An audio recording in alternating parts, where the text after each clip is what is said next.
I was working a double shift at Mercy General Hospital on my 24th birthday, covering for a coworker who called in sick. I had been saving every penny for months to move out of my toxic family home, where my entitled younger brother Danny gets everything handed to him while I pay rent and groceries. At 11:47 p.m., exhausted and still in scrubs, my phone buzzed with a text from Dad that made my blood run cold. "We sold your car. Family comes first. Be grateful we let you live here."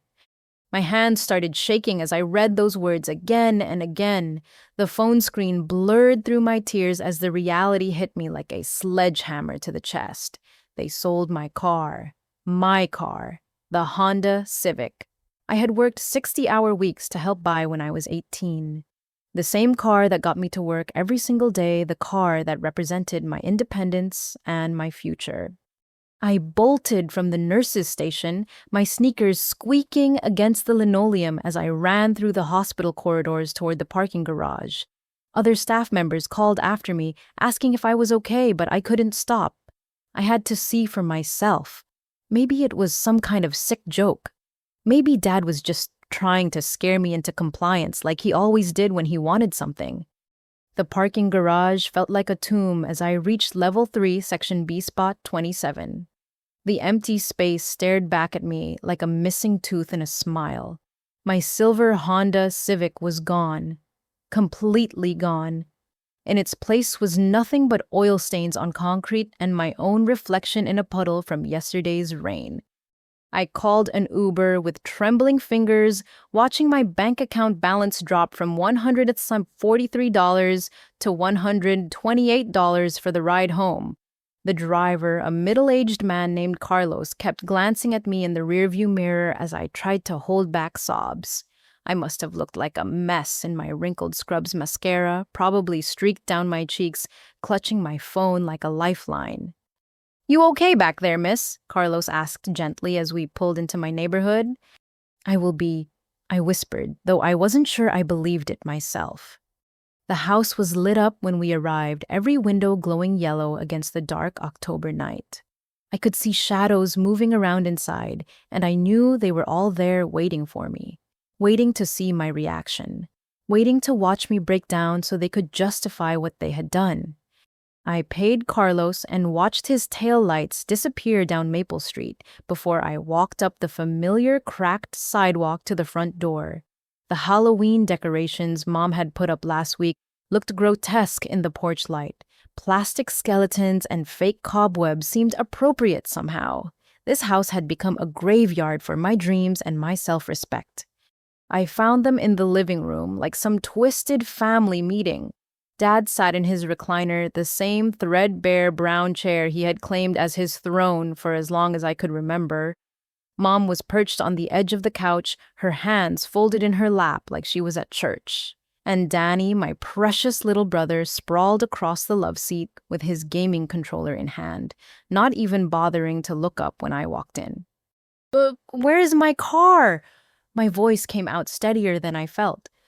Dad looked up from the television where some football game was playing. "We sold it this afternoon. Got $8,000 for it.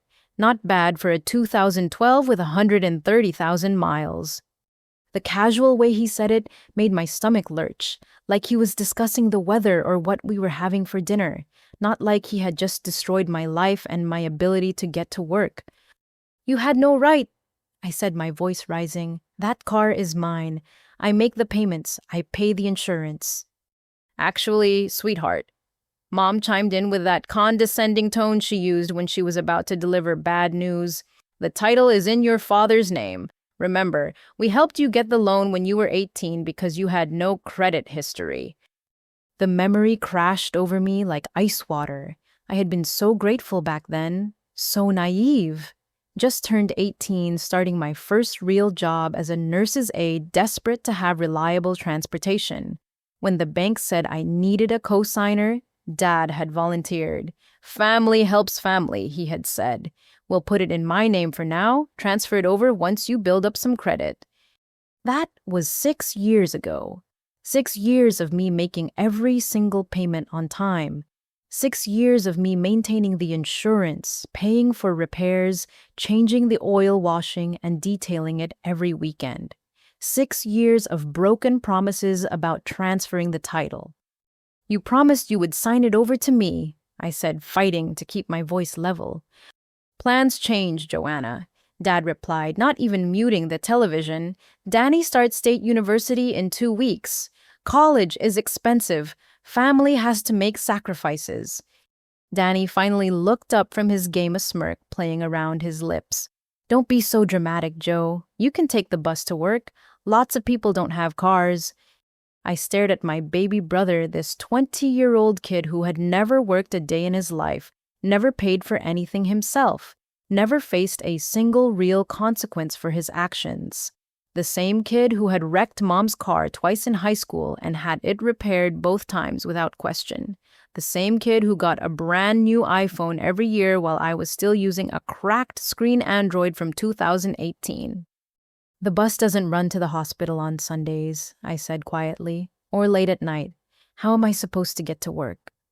You'll figure it out, Dad said with a shrug. You're resourceful. The dismissal in his voice broke something inside me. I had been figuring things out my entire life, figuring out how to pay my own way through high school when they spent all their money on Danny's private baseball league fees, figuring out how to afford my nurse's aid certification when they refused to help with education costs but happily paid for Danny's SAT prep courses, figuring out how to contribute to household expenses while saving for my own place while Danny lived rent-free and saved nothing. We talked about this as a family, Mom added, her voice taking on that martyred tone she used when she wanted to seem like the reasonable one. Well, the adults talked about it. Danny needs this opportunity. He's our chance at having someone in the family go to a real university. As if my medical training was worthless. As if the certifications I had earned, the lives I helped save at the hospital, the career I was building meant nothing compared to Danny's undeclared major at State University. I looked around the living room, really looked at it for the first time in years.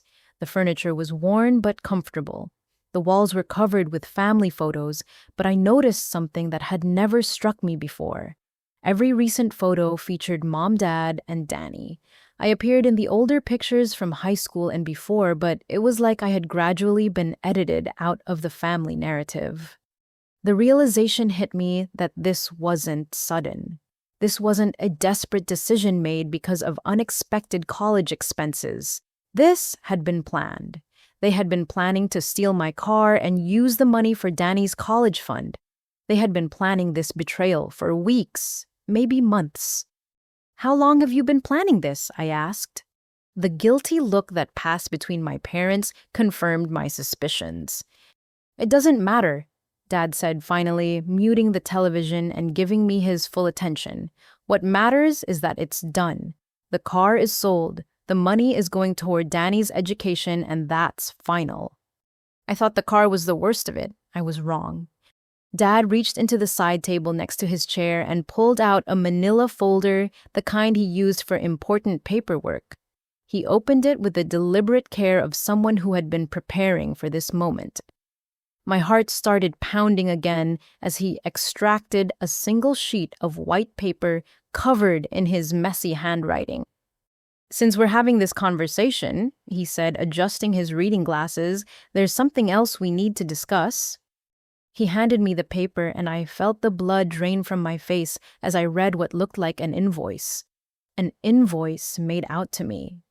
Danny's first semester tuition is $5,800. Dad continued in the same matter-of-fact tone he had used to tell me about my car. It's due Friday. You'll be covering it. I stared at the handwritten bill in disbelief. It wasn't just the tuition amount. Dad had itemized years of supposed expenses I had cost the family. Utilities, $200 per month for 36 months. Groceries, $150 per month for 48 months. Household maintenance, $50 per month for 36 months. Internet and cable, $75 per month for 48 months. The math was completely fabricated. I had been paying $300 a month in rent for the past 3 years. I bought my own groceries most of the time and often cooked for the whole family. I had never once seen a utility bill because Dad insisted on handling all the finances himself. "This is insane," I whispered, looking up from the paper. "I already pay rent. I buy my own food. I even bought that new refrigerator last year when the old one died." "You live here rent-free," Mom said firmly. $300 a month doesn't begin to cover the actual cost of supporting an adult child. I almost laughed at the audacity. Supporting me? I work 60 hours a week at the hospital. I pay for my own health insurance, my own phone, my own clothes, my own everything. What exactly are you supporting? "The roof over your head," Dad replied. "The electricity, you use the water, the heat. You think that's free? You think we're running a charity here." Danny had paused his video game to watch this exchange with obvious entertainment. He was grinning like this was the best show he had seen all week. "Danny doesn't pay rent," I pointed out, trying to keep my voice rational despite the rage building in my chest. "Danny is a full-time student," Mom said, as if this explained everything. "You're a working adult. There's a difference." "I've been a working adult since I was 16, I shot back. "I had a job all through high school while Danny played baseball and went to parties. I've been contributing to this household longer than anyone." Dad leaned forward in his chair, his expression hardening. "Don't you dare compare yourself to your brother. Danny has a future ahead of him. Real potential. He's going to make something of himself." The implication hung in the air like a toxic cloud. I wasn't going to make something of myself. My job saving lives at the hospital was just a job, not a career worth respecting. My plans to go back to school for my RN degree were apparently not real potential. "I won't pay Danny's tuition," I said quietly, folding the fake invoice and setting it on the coffee table. "I can't pay it. I don't have that kind of money." "Then you'll get it," Dad said simply. "Take out a loan, ask for extra shifts, sell something. I don't care how you do it, but that money needs to be in our account by Friday." "And if I refuse?" The question hung in the air for a long moment. Dad's jaw tightened, and I could see the muscle in his temple twitching the way it did when he was really angry. Mom twisted her wedding ring around her finger, a nervous habit she had developed over the years. Even Danny had stopped pretending to play his game and was watching us with obvious curiosity. "You won't refuse," Dad said finally, "because you're family, and family takes care of family. That's how we raised you." But that wasn't how they had raised me. They had raised me to be self-sufficient while Danny was raised to be dependent. They had raised me to work for everything I wanted while Danny was given everything he asked for. They had raised me to sacrifice while Danny was taught to take. "What if I can't get the money by Friday?" I pressed. "You'll find a way," Mom said with false cheerfulness. "You always do. You're so good at figuring things out." There it was again.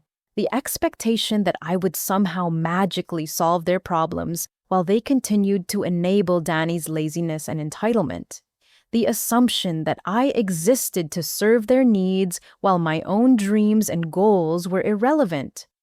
I looked at the fake invoice again, noting the careful handwriting and the official-looking format.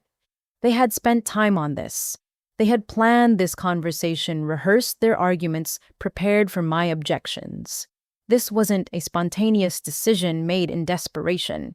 This was a calculated manipulation designed to extract money from me for Danny's benefit. "I need to think about this," I said, standing up from the couch. "There's nothing to think about," Dad replied sharply. "Friday, $5,800. End of discussion." I walked toward the stairs, feeling their eyes on my back. At the bottom of the staircase, I turned around one more time. "What happens if I say no? What happens if I refuse to pay for Danny's college?" Dad's expression went completely cold. "Then you can find somewhere else to live. We don't keep ungrateful children under our roof." The threat was clear: pay for Danny's education or become homeless. Sacrifice my own financial future or lose what little family support I thought I had. submit to their financial abuse, or face complete rejection. As I climbed the stairs to my room, I could hear them talking in low voices below, probably strategizing about how to increase the pressure, how to make sure I complied with their demands. I had been naive to think the car was the worst thing they could do to me. In my room, I sat on my bed and looked around at the space I had called home for 24 years. The walls were still painted the pale pink I had chosen when I was 12. My high school graduation photo sat on the dresser next to my nurse's aide certification. A few stuffed animals from childhood were arranged on a shelf, relics from a time when I thought my parents loved me unconditionally. I picked up my phone and scrolled through my bank account. After paying the Uber driver, I had $128 to my name. My next paycheck wouldn't come for another week, and it would be about $400 after taxes. Even if I picked up extra shifts, even if I worked 7 days a week, there was no way I could come up with $5,800 by Friday. They knew that. They had to know that, which meant this wasn't really about the money. This was about power. This was about establishing once and for all that I existed to serve Danny's needs and their priorities. This was about breaking me down until I accepted their version of family dynamics without question. I lay back on my childhood bed and stared at the ceiling, wondering how I had ended up here. How had I become so trapped in a family that saw me as nothing more than a source of income and free labor? How had I allowed myself to be manipulated for so many years? But even as I asked myself these questions, I knew the answer. I had allowed it because I loved them. Because despite everything, I had believed that family was supposed to support each other. I had believed that if I just worked hard enough, sacrificed enough, proved my worth enough, they would finally see me as valuable. Now I realized that my value to them was purely financial. I was useful as long as I contributed money and labor. The moment I stopped being useful, the moment I prioritized my own needs over Danny's wants, I became expendable. The realization should have been devastating. Instead, it was oddly liberating, because now I knew exactly where I stood.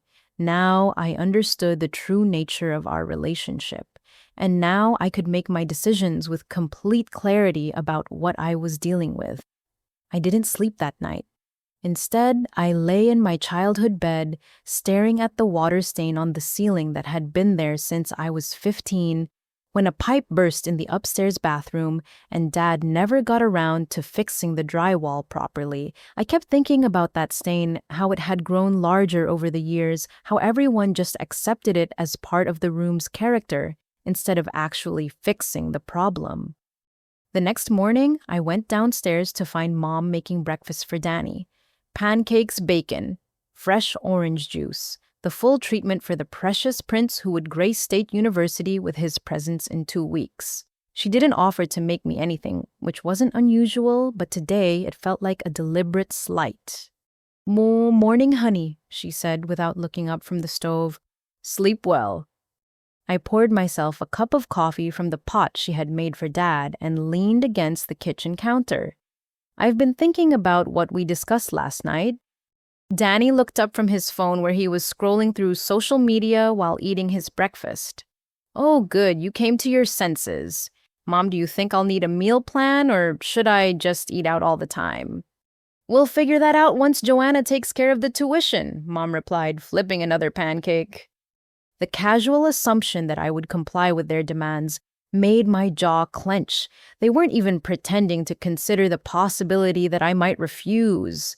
In their minds, my capitulation was already a foregone conclusion. "I'm not paying for Danny's college," I said quietly. Mom's spatula froze in midair. Danny's fork stopped halfway to his mouth. The kitchen went completely silent, except for the sizzling of bacon grease in the pan. What did you say?" Mom asked, her voice taking on that dangerous edge I recognized from my childhood. I said, "I'm not paying for Danny's tuition. I don't have that kind of money, and even if I did, it's not my responsibility." Danny slammed his fork down on his plate. "Are you kidding me right now? Do you know how many people would kill for the opportunity to help their family succeed?" Then ask one of those people, I replied evenly. Ask your friend's parents. Ask your girlfriend's family. Ask someone who actually has $5,800 lying around. Don't be ridiculous, Mom snapped, turning to face me fully. You're his sister. Of course, it's your responsibility to help. When has Danny ever helped me with anything? When has he contributed a single dollar to this household? When has he sacrificed anything for anyone else's benefit? He doesn't need to, Mom said, as if this were the most obvious thing in the world. He's focusing on his education. That's his job right now. His job is being a student. My job is being a nurse's aide. Neither one of those jobs pays enough to fund someone else's college career. I could hear Dad's footsteps thundering down the stairs. Apparently, our raised voices had woken him up, and he was not happy about it. He appeared in the kitchen doorway wearing his work clothes, his hair still messy from sleep, his face already red with anger. What the hell is all this shouting about? Your daughter, Mom said the word like it tasted bad in her mouth, has decided to be selfish about Danny's education.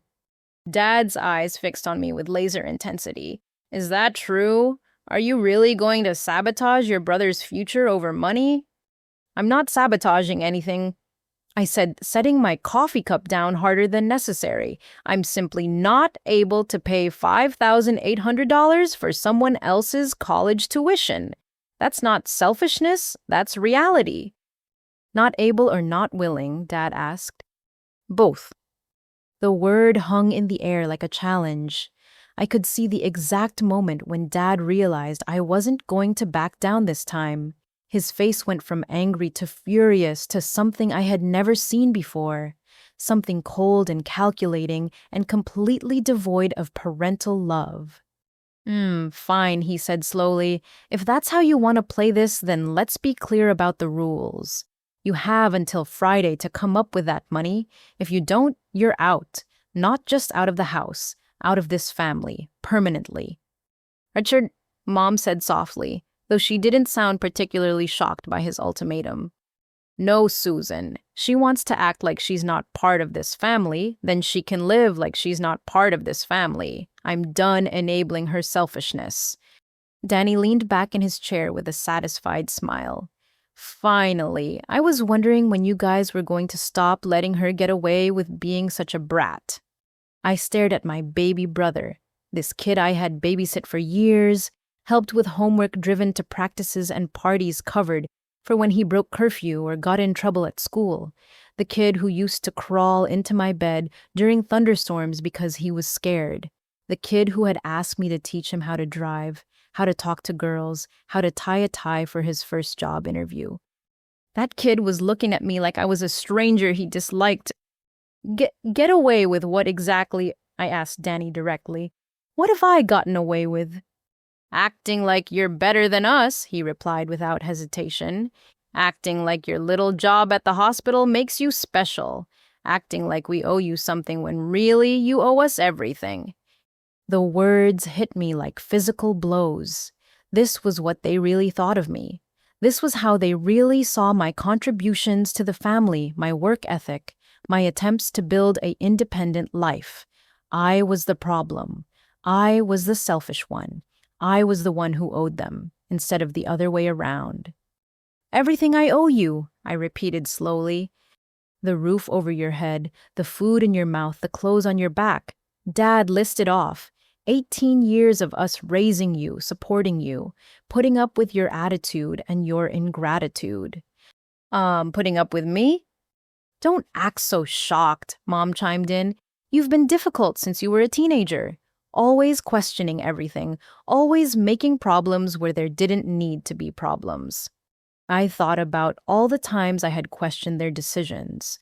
When they spent the money set aside for my senior class trip on new baseball equipment for Danny.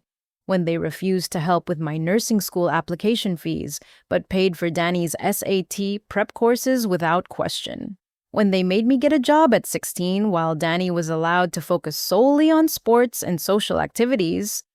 Had I been difficult, or had I been trying to advocate for myself in a family system designed to ignore my needs? Not happening. I said, clearly looking directly at Dad. I will not pay for Danny's tuition. I will not take out loans to fund his education.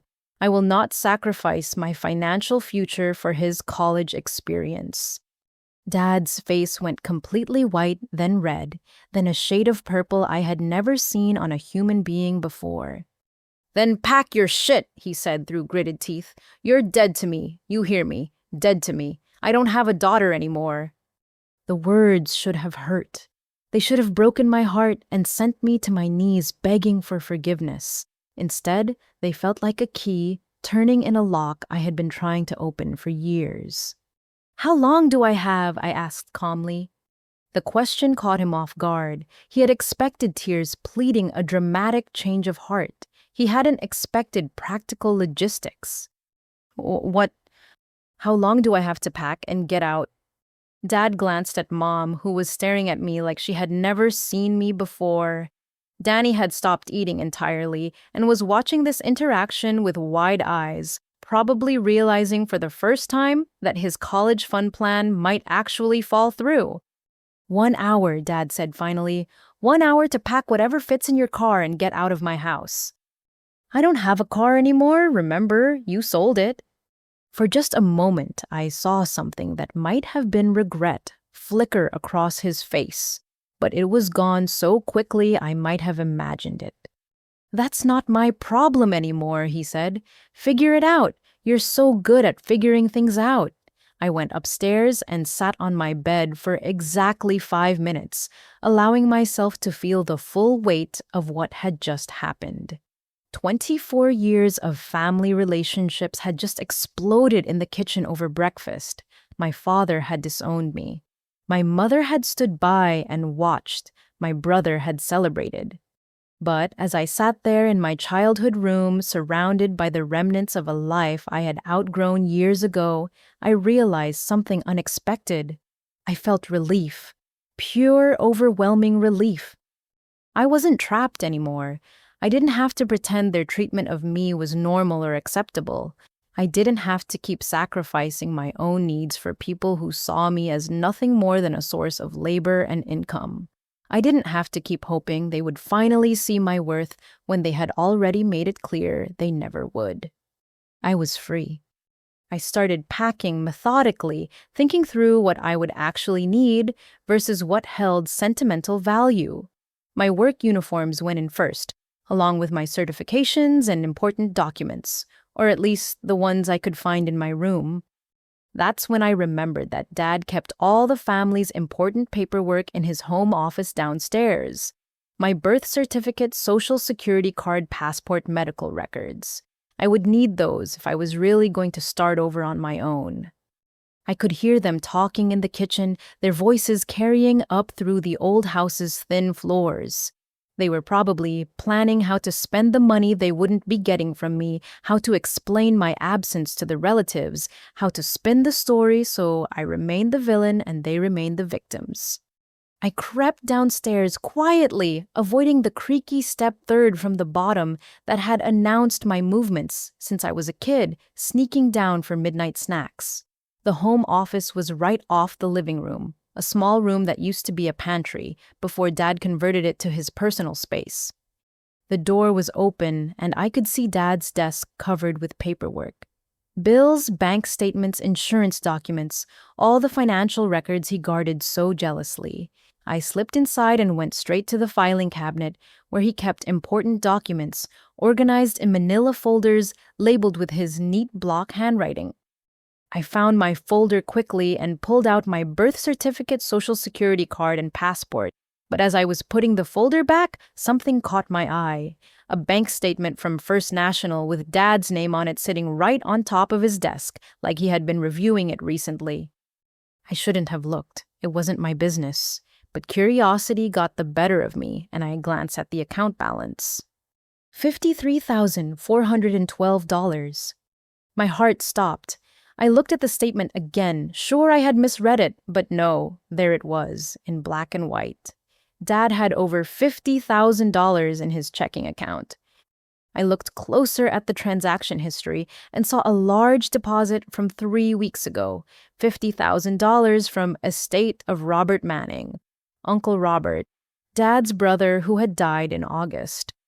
Uncle Robert had left Dad $50,000, and Dad had never mentioned it, not when he was claiming the family was strapped for cash, not when he was demanding I pay Danny's tuition, not when he was selling my car to fund college expenses. My hands were shaking as I pulled out my phone and took pictures of the bank statement, the date, the balance, the inheritance, deposit, everything. Then I noticed other papers scattered on the desk that I hadn't seen before. Credit card statements, 3 different cards all maxed out. Discover Capital One Chase. The minimum payments alone were over $800 a month, and the charges, God, the charges told a story I had never suspected. Downstream Casino, 52 visits this year with total charges of $12,000. Lucky's Gaming Palace, 38 visits with $8,000 charged. The Riverfront Casino, over 100 charges ranging from $50 to $500 each. Dad was a gambler.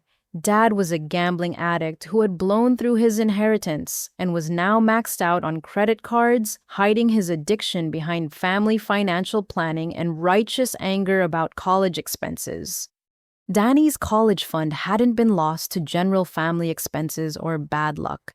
It had been literally gambled away at casinos across the state, while Dad pretended to be a responsible family man making tough decisions for everyone's benefit. I took pictures of everything.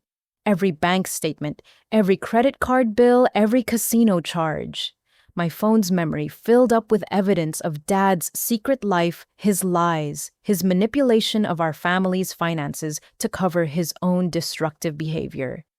"Hey, Joanna," Mom's voice called from the kitchen. "How much longer do you need up there?" "Just a few more minutes," I called back, my voice somehow steady, despite the adrenaline coursing through my system. I put everything back exactly where I had found it and slipped out of the office. In the hall closet, I grabbed the photo albums Mom had stored there for years. If I was really leaving this family behind, I wanted the pictures of my childhood, the memories from before everything became about Danny's needs and my obligations. I also went down to the basement and retrieved my grandmother's jewelry box, the one she had left specifically to me in her will 3 years ago. Mom had been keeping it safe for me, but I had a feeling if I left it behind, it would somehow become necessary to sell for Danny's expenses. Back in my room, I packed faster. Clothes, books, my laptop, phone charger, the few pieces of jewelry that actually belonged to me. Everything fit in 2 large suitcases and a backpack. 24 years of life reduced to 3 bags. I could hear Danny's voice getting louder downstairs. How was she supposed to get anywhere without a car? Maybe we should call her a cab or something. "That's not our problem anymore," Dad replied firmly. "She made her choice." As I zipped up the last suitcase, I thought about Danny's question. How was I supposed to get anywhere without a car? I couldn't afford a hotel, and I didn't have enough money for a security deposit on an apartment. Most of my coworkers lived with roommates or family. I had never built up a network of close friends because I had been too busy working and dealing with family drama. But then I remembered something. Mrs. Henderson next door had always been kind to me. She was the one who brought us casseroles when Mom was sick last year. She was the one who always complimented my garden when I helped maintain the front flower beds. She was the one who had offered to give me a reference for rental applications. Maybe she would let me use her phone to call a cab. Maybe she would even let me wait at her house for a few hours while I figured out my next move. I looked around my room one more time, trying to memorize it, not with nostalgia, but with the clear-eyed recognition that this part of my life was ending. The pale pink walls, the stuffed animals, the graduation photos, all of it belonged to a different Joanna. A Joanna who believed her family loved her. A Joanna who thought if she just worked hard enough and sacrificed enough, she would earn their respect and support. That Joanna was gone. The new Joanna understood that love couldn't be earned through servitude, that family wasn't about obligation and financial exploitation, that she deserved better than what she had been accepting for years.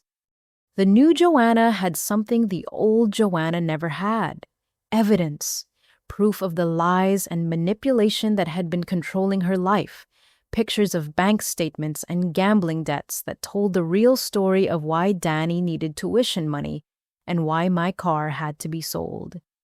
The new Joanna was about to walk out of this house not as a victim, but as someone with the power to expose the truth about who had really been selfish and irresponsible with family finances.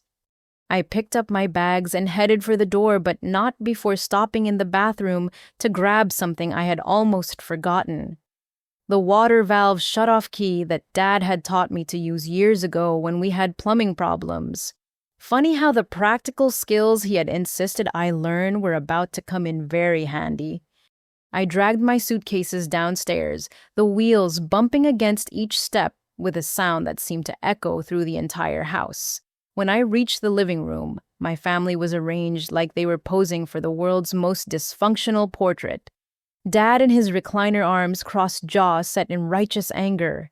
Mom on the couch clutching a tissue and trying to look like the martyred mother of an ungrateful daughter. Danny sprawled in the love seat, not even pretending to hide his satisfaction at my departure. Finally," Danny said, not looking up from his phone. "I was starting to think you were going to drag this out all day."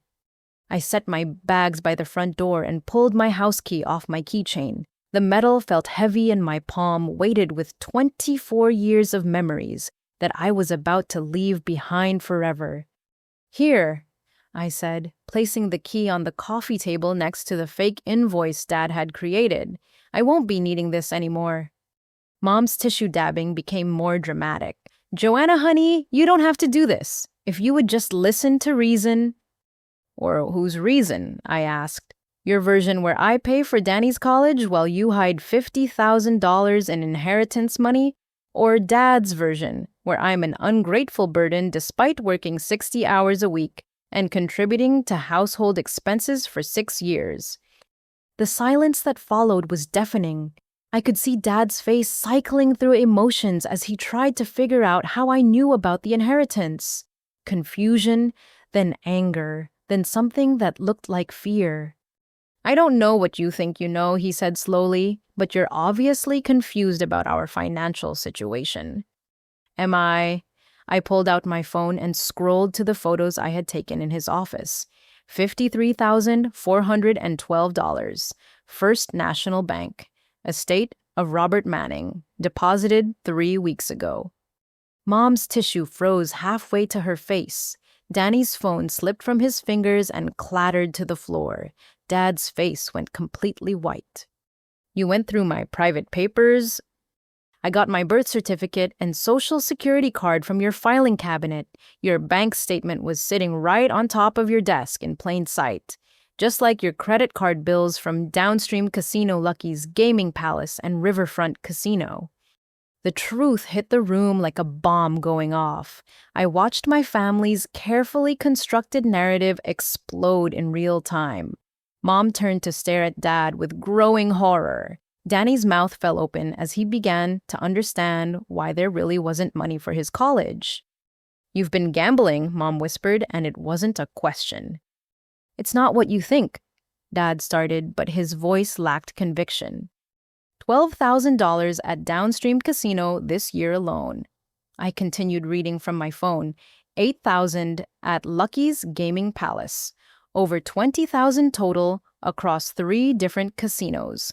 Plus 3 maxed out credit cards with minimum payments that eat up more than half your monthly income.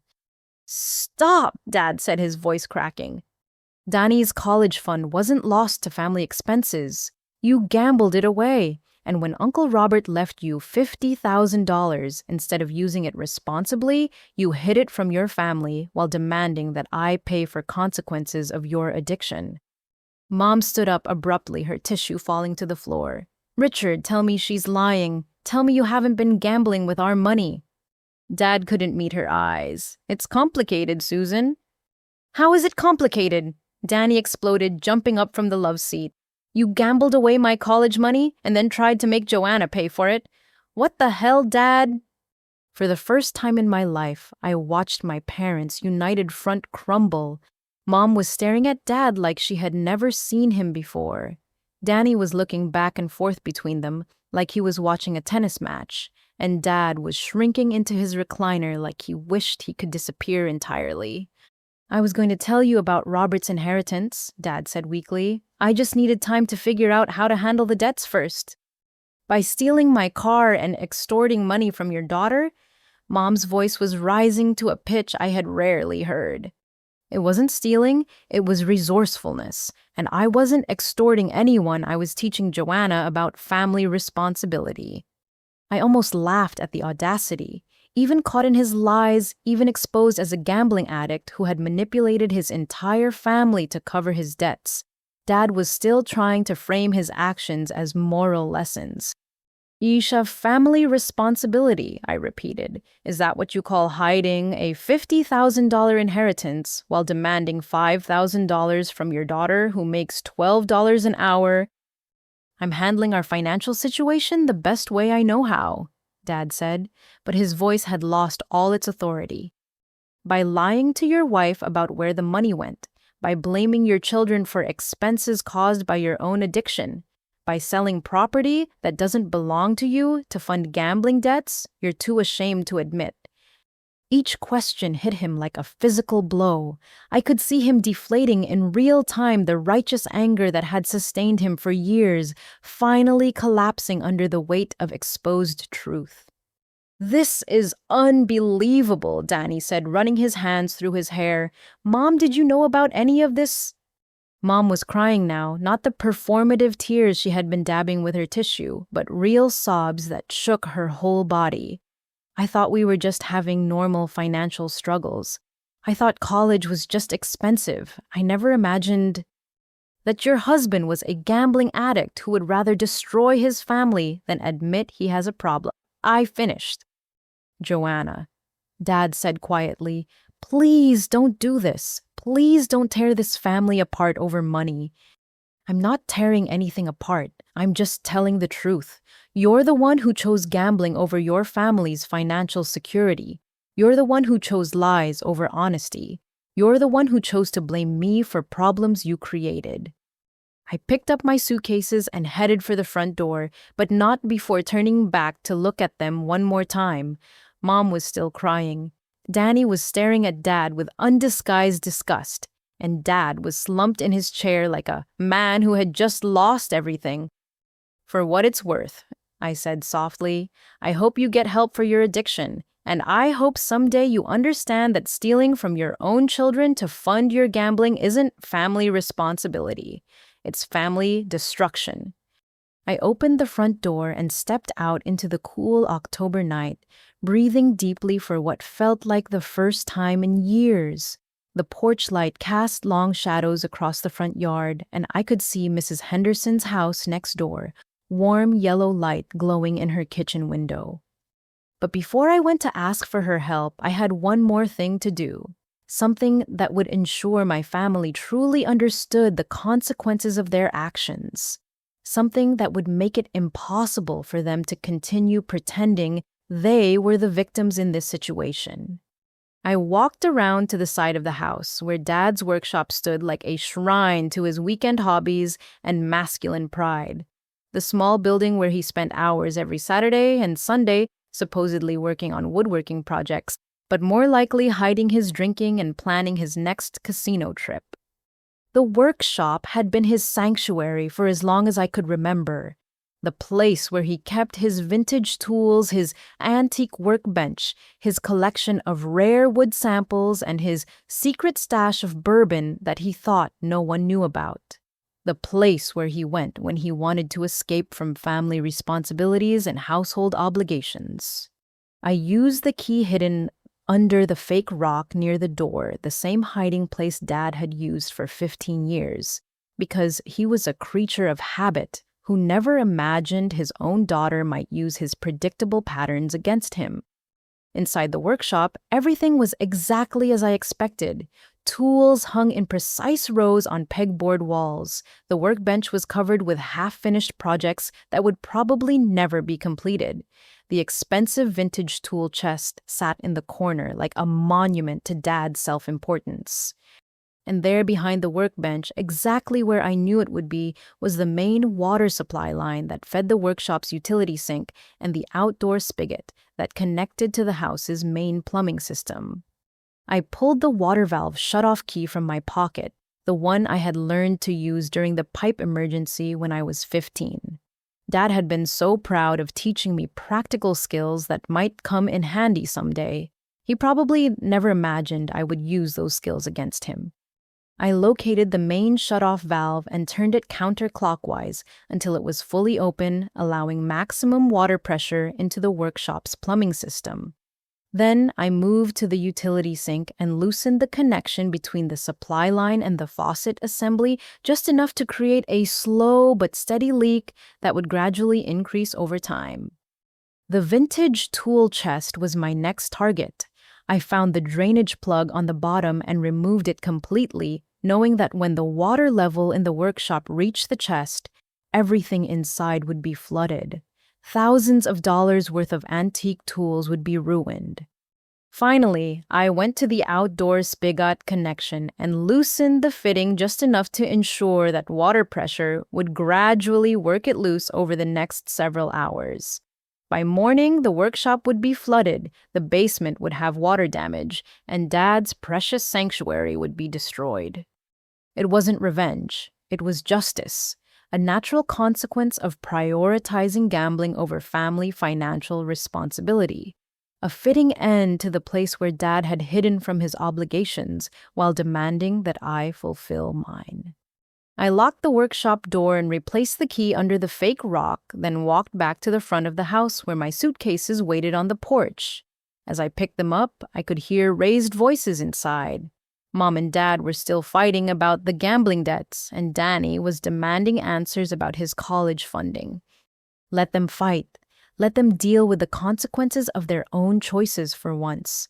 Let them figure out how to solve problems without exploiting me as their go-to solution. I dragged my suitcases across the yard to Mrs. Henderson's front door and knocked gently, hoping I wasn't waking her up too late. After a moment, the porch light came on and the door opened to reveal my elderly neighbor in her bathrobe, her gray hair in curler's concern written across her kind face. "Joanna, sweetheart, what's wrong? It's almost midnight." "Mrs. Henderson, I'm sorry to bother you so late, but I need help. My family just kicked me out of the house, and I don't have anywhere to go tonight." Her expression shifted from concern to outrage in the span of a heartbeat. "They did what in the middle of the night, with no car and nowhere to go." "It's a long story, but yes, I was wondering if you might let me call a taxi from your phone or maybe sit in your living room for a few hours until I can figure out my next step." Mrs. Henderson stepped aside immediately, gesturing for me to come inside. "You'll do no such thing. You'll stay here tonight and we'll figure out a proper plan in the morning. I've got a guest room and fresh towels, and I won't hear any argument about it." As I stepped into her warm, welcoming home, I felt tears prick my eyes for the first time all evening. Not tears of sadness, but tears of relief. Relief that kindness still existed in the world. Relief that not all families were built on manipulation and exploitation. Relief that sometimes when your blood family fails, you neighbors can become the support system you never knew you needed. Behind us, I could hear the argument continuing in my former home, voices raised in anger and accusation. But for the first time in years, it wasn't my problem to solve. For the first time in my adult life, I was free from their expectations, their demands, their emotional manipulation. And tomorrow morning, when they discovered the flooded workshop, they would understand that actions have consequences, even for parents who think their children owe them unconditional servitude. Especially for parents like that. I woke up in Mrs. Henderson's guest room to the sound of sirens in the distance, gradually getting closer until they seemed to stop right outside. The bedside clock read 6:47 a.m. and pale morning light was filtering through unfamiliar curtains. For a moment, I couldn't remember where I was or why I wasn't in my own room. Then, everything came flooding back. The fight, the ultimatum, the discovery of Dad's gambling addiction, my midnight escape, and the surprise I had left behind in his workshop. Mrs. Henderson knocked softly on the guest room door. "Joanna, there's quite a commotion next door, fire trucks and everything." I threw on the clothes I had laid out the night before and hurried to the front window. 3 fire trucks were parked in front of my family's house, along with 2 police cars and what looked like a city utility van. Neighbors were gathering on the sidewalk in bathrobes and pajamas, all craning their necks to see what was happening. "Oh my," Mrs. Henderson said, joining me at the window. "I wonder what could be wrong." I had a pretty good idea what was wrong, but I tried to look as concerned and confused as any normal neighbor would be. "Should we go see if they need help?" "I suppose we should.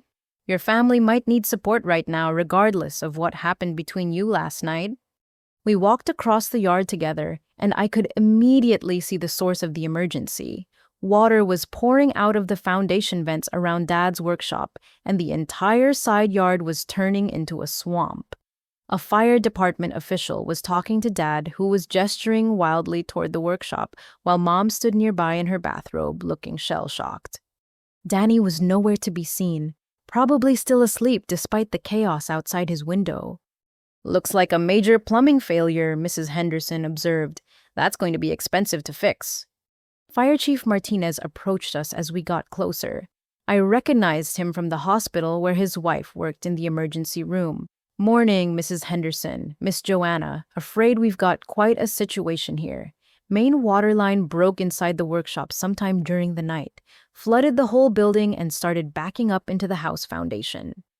"Oh no," I said, managing to sound appropriately shocked. "Is everyone okay?" "Nobody was hurt, but there's significant water damage. The workshop is completely flooded and water seeped through the foundation cracks into the basement. Looks like it'll be a major cleanup job." Dad looked up from his conversation with the other firefighter and saw me standing there. His face cycled through several emotions before settling on suspicion. "What are you doing here?"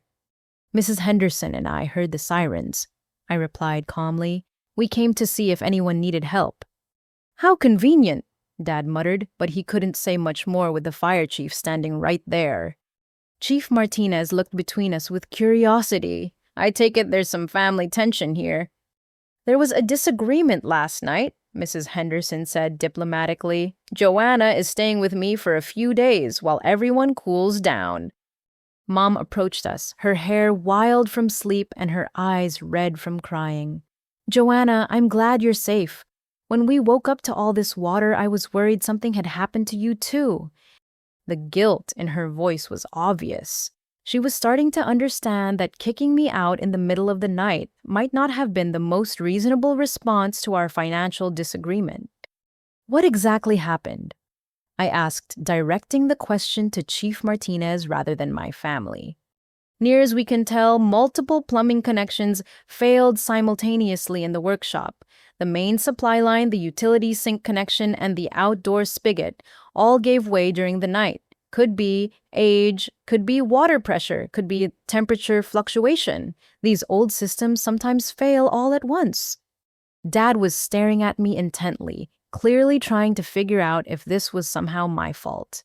But there was no way he could prove anything, and accusing his daughter of sabotage in front of the fire department would only make him look more unstable than he already did. "How bad is the damage?" Mrs. Henderson asked. "Oh, pretty significant. The workshop is a total loss. Most of the tools and equipment will need to be replaced. The basement has about 3 inches of standing water, and we're seeing signs of sewage backup from the main line." "Oh, sewage backup." Mom's voice went up an octave. "You mean there's sewage in our basement?" "Yes, ma'am. When the workshop flooded, the increased water pressure caused the main sewage line to back up through the basement drains. You'll need a specialized cleanup crew for that." I watched my parents' faces as the full scope of the disaster became clear. This wasn't just a simple plumbing repair. This was thousands of dollars in damaged professional cleanup costs and the destruction of Dad's workshop sanctuary. "Is it covered by insurance?" Dad asked weakly. Chief Martinez exchanged a look with the utility worker who had been assessing the damage. "That would depend on your specific policy. Sometimes sudden plumbing failures are covered, but if there's any indication of negligence or deferred maintenance." He didn't finish the sentence, but the implication was clear. Insurance companies looked for reasons to deny claims, and a workshop that had been flooded due to multiple simultaneous plumbing failures might raise red flags. "We'll need to shut off your water until repairs can be made," the utility worker added, "and you'll probably want to find somewhere else to stay until the sewage cleanup is completed. That can take several days, and the smell is going to get worse before it gets better." Mom looked like she was about to cry again. "Several days, where are we supposed to go?" "Hotel relatives' friends," Chief Martinez suggested. "The important thing is to get this cleaned up properly before you move back in." I could see the wheels turning in Dad's head as he calculated the costs. Emergency plumbing repair, professional sewage cleanup, hotel bills for the family replacement tools, and equipment potential insurance deductibles. The $50,000 from Uncle Robert's inheritance was starting to look a lot less substantial. "Hush, Joanna," Mom said quietly. "I know things were said last night that we all regret. Maybe we could—" "Oh, could what?" I asked gently. "Pretend the gambling debts don't exist. Pretend you didn't sell my car to cover expenses caused by Dad's addiction. Pretend you didn't try to extort $5,000 from me for Danny's tuition." The fire chief's eyebrows went up at this information. Several neighbors who had been edging closer to hear the conversation suddenly looked very interested in our family drama. "This isn't the time or place," Dad said firmly, glancing around at all the listening ears. "Actually," said Mrs. Carlson from 3 houses down, "I think this is exactly the time and place. I've been watching this family's dynamics for months, and what I've seen has been very concerning." My heart stopped. Mrs. Carlson was my former high school English teacher who had always been supportive of my academic efforts. But I had no idea she had been paying attention to my family situation. "I don't know what you think you've seen," Dad said defensively, "but family business should stay within the family." Mrs. Carlson stepped forward, her expression stern in the way that had intimidated countless students over her 30-year teaching career. "Family business becomes community business when it involves financial abuse and emotional manipulation, and that's exactly what I've been documenting for the past 6 months. The word documenting hung in the air like a live grenade. Dad's face went from defensive to terrified in the span of a heartbeat. Mom took a step backward, as if she could distance herself from whatever Mrs. Carlson was about to reveal. Even Chief Martinez looked interested now, clearly recognizing that this conversation had moved beyond simple plumbing problems. "Documenting what exactly?" I asked, though I wasn't sure I was ready to hear the answer. Mrs. Carlson pulled out her phone and scrolled through what appeared to be extensive notes. "June 15th, 11:30 p.m. loud argument audible from the street about Joanna being required to pay for Danny's summer baseball camp fees.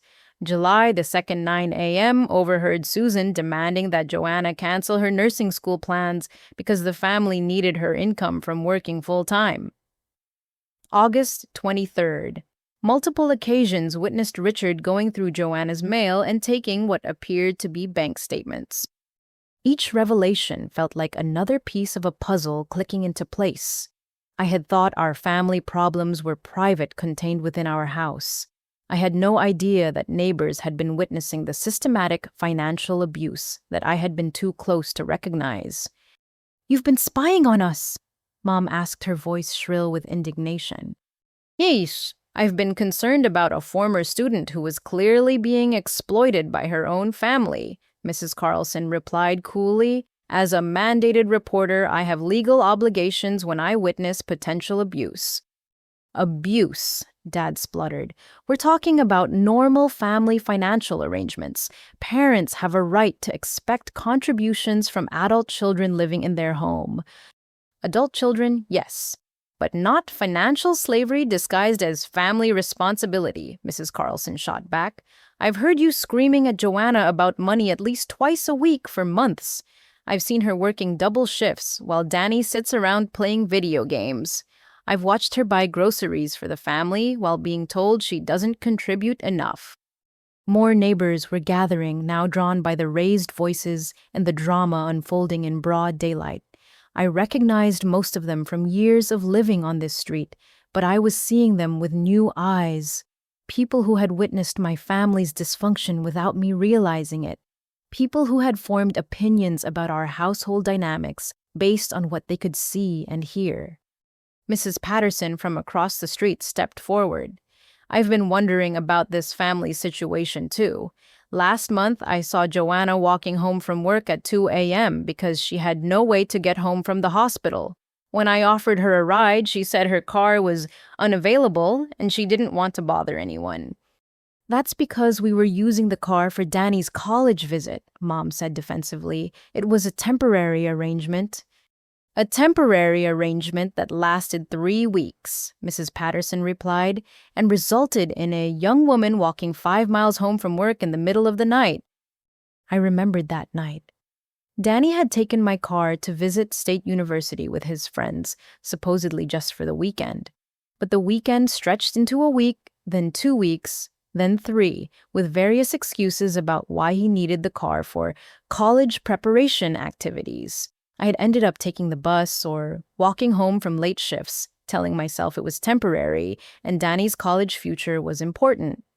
Now, I understood it had been a test run. They had been seeing how much inconvenience I would tolerate, how far they could push the boundaries before I pushed back. When I accepted walking home at 2 a.m. without major protest, they learned they could take my car permanently without serious consequences. "And what about the medical emergency in September?" added Mrs. Rodriguez from 2 houses down. "When Joanna had that allergic reaction and couldn't drive herself to the hospital, I had to take her to the emergency room because her family was unavailable to help." I had forgotten that other people knew about that incident. I had eaten something at work that triggered a severe allergic reaction, probably shellfish hidden in a salad. My face had swollen up and I was having trouble breathing. But when I called home for a ride to the hospital, Dad said he was busy with Danny's college application essays, and Mom said she didn't feel comfortable driving at night. Mrs. Rodriguez had found me sitting on my front porch trying to decide if I should call an ambulance I couldn't afford, and she had immediately driven me to Mercy General herself. I'd been so embarrassed about my family's refusal to help that I had asked her not to mention it to anyone. "They told you they were unavailable." Chief Martinez asked, his professional demeanor shifting towards something more serious. "During a medical emergency." "Danny was working on college essays," I said quietly. "Dad said they couldn't be interrupted." "College essays that could have been finished any time," Mrs. Rodriguez added angrily, "but apparently were more important than their daughter's ability to breathe properly." The crowd of neighbors was growing larger, and I could see people taking photos and videos with their phones. This was no longer a private family dispute or even a plumbing emergency. This was becoming a public spectacle that would be talked about for months. Dad clearly recognized how bad this looked. "Everyone has difficult family moments. That doesn't give outsiders the right to judge situations they don't fully understand." "Oh, I think we understand perfectly," said Mr. Kim from the corner house. "We understand that you've been using your daughter as a personal ATM while treating your son like royalty. We understand that you sold her car without permission to fund your other child's college expenses. We understand that you kicked her out of the house in the middle of the night for refusing to pay money she doesn't have for debts she didn't create." "How do you know about the car?" Mom asked weakly. "Danny posted about it on social media." Mr. Kim's teenage daughter spoke up from behind her father. He was bragging about how his parents solved his college funding problem. by selling his sister's car. He thought it was hilarious that she had to find her own way home from work. I felt a fresh wave of humiliation wash over me. Not only had my family betrayed and exploited me, but Danny had turned it into entertainment for his friends on social media. My personal crisis had become a joke shared with his entire social network. This is enough, Dad said, his voice getting louder. I don't have to stand here and listen to a bunch of neighbors tear apart my family based on gossip and speculation. It's not speculation when we can hear you screaming at your daughter through the walls, Mrs. Henderson said firmly. And it's not gossip when your son broadcasts his family's business on Instagram. Show them the post, Mr. Kim's daughter said, pulling out her phone. I screenshotted it because I couldn't believe someone would be so proud of screwing over their sister. She held up her phone, and even from several feet away I could see Danny's post. A photo of my empty parking space with the caption, "Problem solved, parents sold sister's car to pay for my college." She's been freeloading long enough anyway. Time for her to figure out adult life like the rest of us. State University, here I come. The post had dozens of likes and comments, including several from Danny's friends, congratulating him on his genius parents and making jokes about entitled siblings getting reality checks. I stared at the phone screen, feeling something inside me break completely. It wasn't just that my family had betrayed me. It was that Danny had celebrated that betrayal publicly, turning my pain into content for his social media followers. He had weaponized my suffering for entertainment and social approval. Danny posted this, Mom asked, her voice barely above a whisper. 3 days ago, the teenager confirmed. Right after they sold the car, he was super excited about it. I watched my mother's face crumble as she realized that her precious youngest child, the one she had protected and enabled for years, had publicly humiliated his sister and exposed their family's private business for online clout. The golden boy she had prioritized over everything else had turned their dysfunction into a joke for strangers on the internet. I think, Chief Martinez said carefully, that this situation goes beyond plumbing problems. Ma'am, he addressed Mrs. Carlson, you mentioned being a mandated reporter. Have you filed any reports about this situation? Mrs. Carlson nodded grimly. I submitted my concerns to the appropriate authorities yesterday, after witnessing the confrontation that resulted in Joanna being kicked out of her family home. Adult Protective Services will be following up, particularly regarding the financial exploitation. The words Adult Protective Services hit Dad like a physical blow. His face went completely white as he realized that his treatment of me had crossed legal lines, not just moral ones. Financial abuse was a crime even when it happened within families, especially when there was documentation and witness testimony to support the claims. This has gone too far, Dad said desperately. Joanna, please, can we talk about this privately? Can we work something out? But I was looking around at all the neighbors who had stepped forward to support me, people who had seen my situation clearly when I had been too close to recognize it myself, people who had documented evidence of the abuse I had been enduring, people who were willing to stand up for me when my own family had abandoned me. For the first time in my life, I wasn't alone in this fight. The gathering crowd of neighbors had created an impromptu circle around my family, like some kind of suburban intervention that none of us had planned but all of us desperately needed. The fire trucks and emergency vehicles had become a backdrop to something much more significant than plumbing problems. This was turning into a moment of reckoning that had been building for years. Mrs. Carlson stepped closer to me, her voice taking on the protective tone I remembered from high school when she advocated for students who were struggling. Joanna, there's something else you should know. I didn't just document what I witnessed from my house. I've been in contact with some of your coworkers at the hospital. My heart started pounding. My coworkers! Amanda Martinez in the emergency department. She's my sister. She's been concerned about your situation for months based on things you've said at work and some things you haven't said. Like why you always volunteer for the worst shifts, why you never take vacation time, why you seem terrified of asking for help even when you're clearly struggling. I thought about Amanda, one of the senior nurses who had been kind to me since I started at Mercy General. I had always appreciated her mentorship, but I had no idea she had been reading between the lines of our conversations and sharing her concerns with her sister. Amanda told me about the time you came to work with a black eye that you claimed was from falling downstairs, Mrs. Carlson continued, and the time you asked her about employee assistance programs for people with gambling problems in their families, and the time you broke down crying in the break room after getting a phone call from home. Each example felt like having my private pain exposed to daylight. I had tried so hard to keep my work life separate from my family problems, to maintain some semblance of professional competence, even when my personal life was falling apart.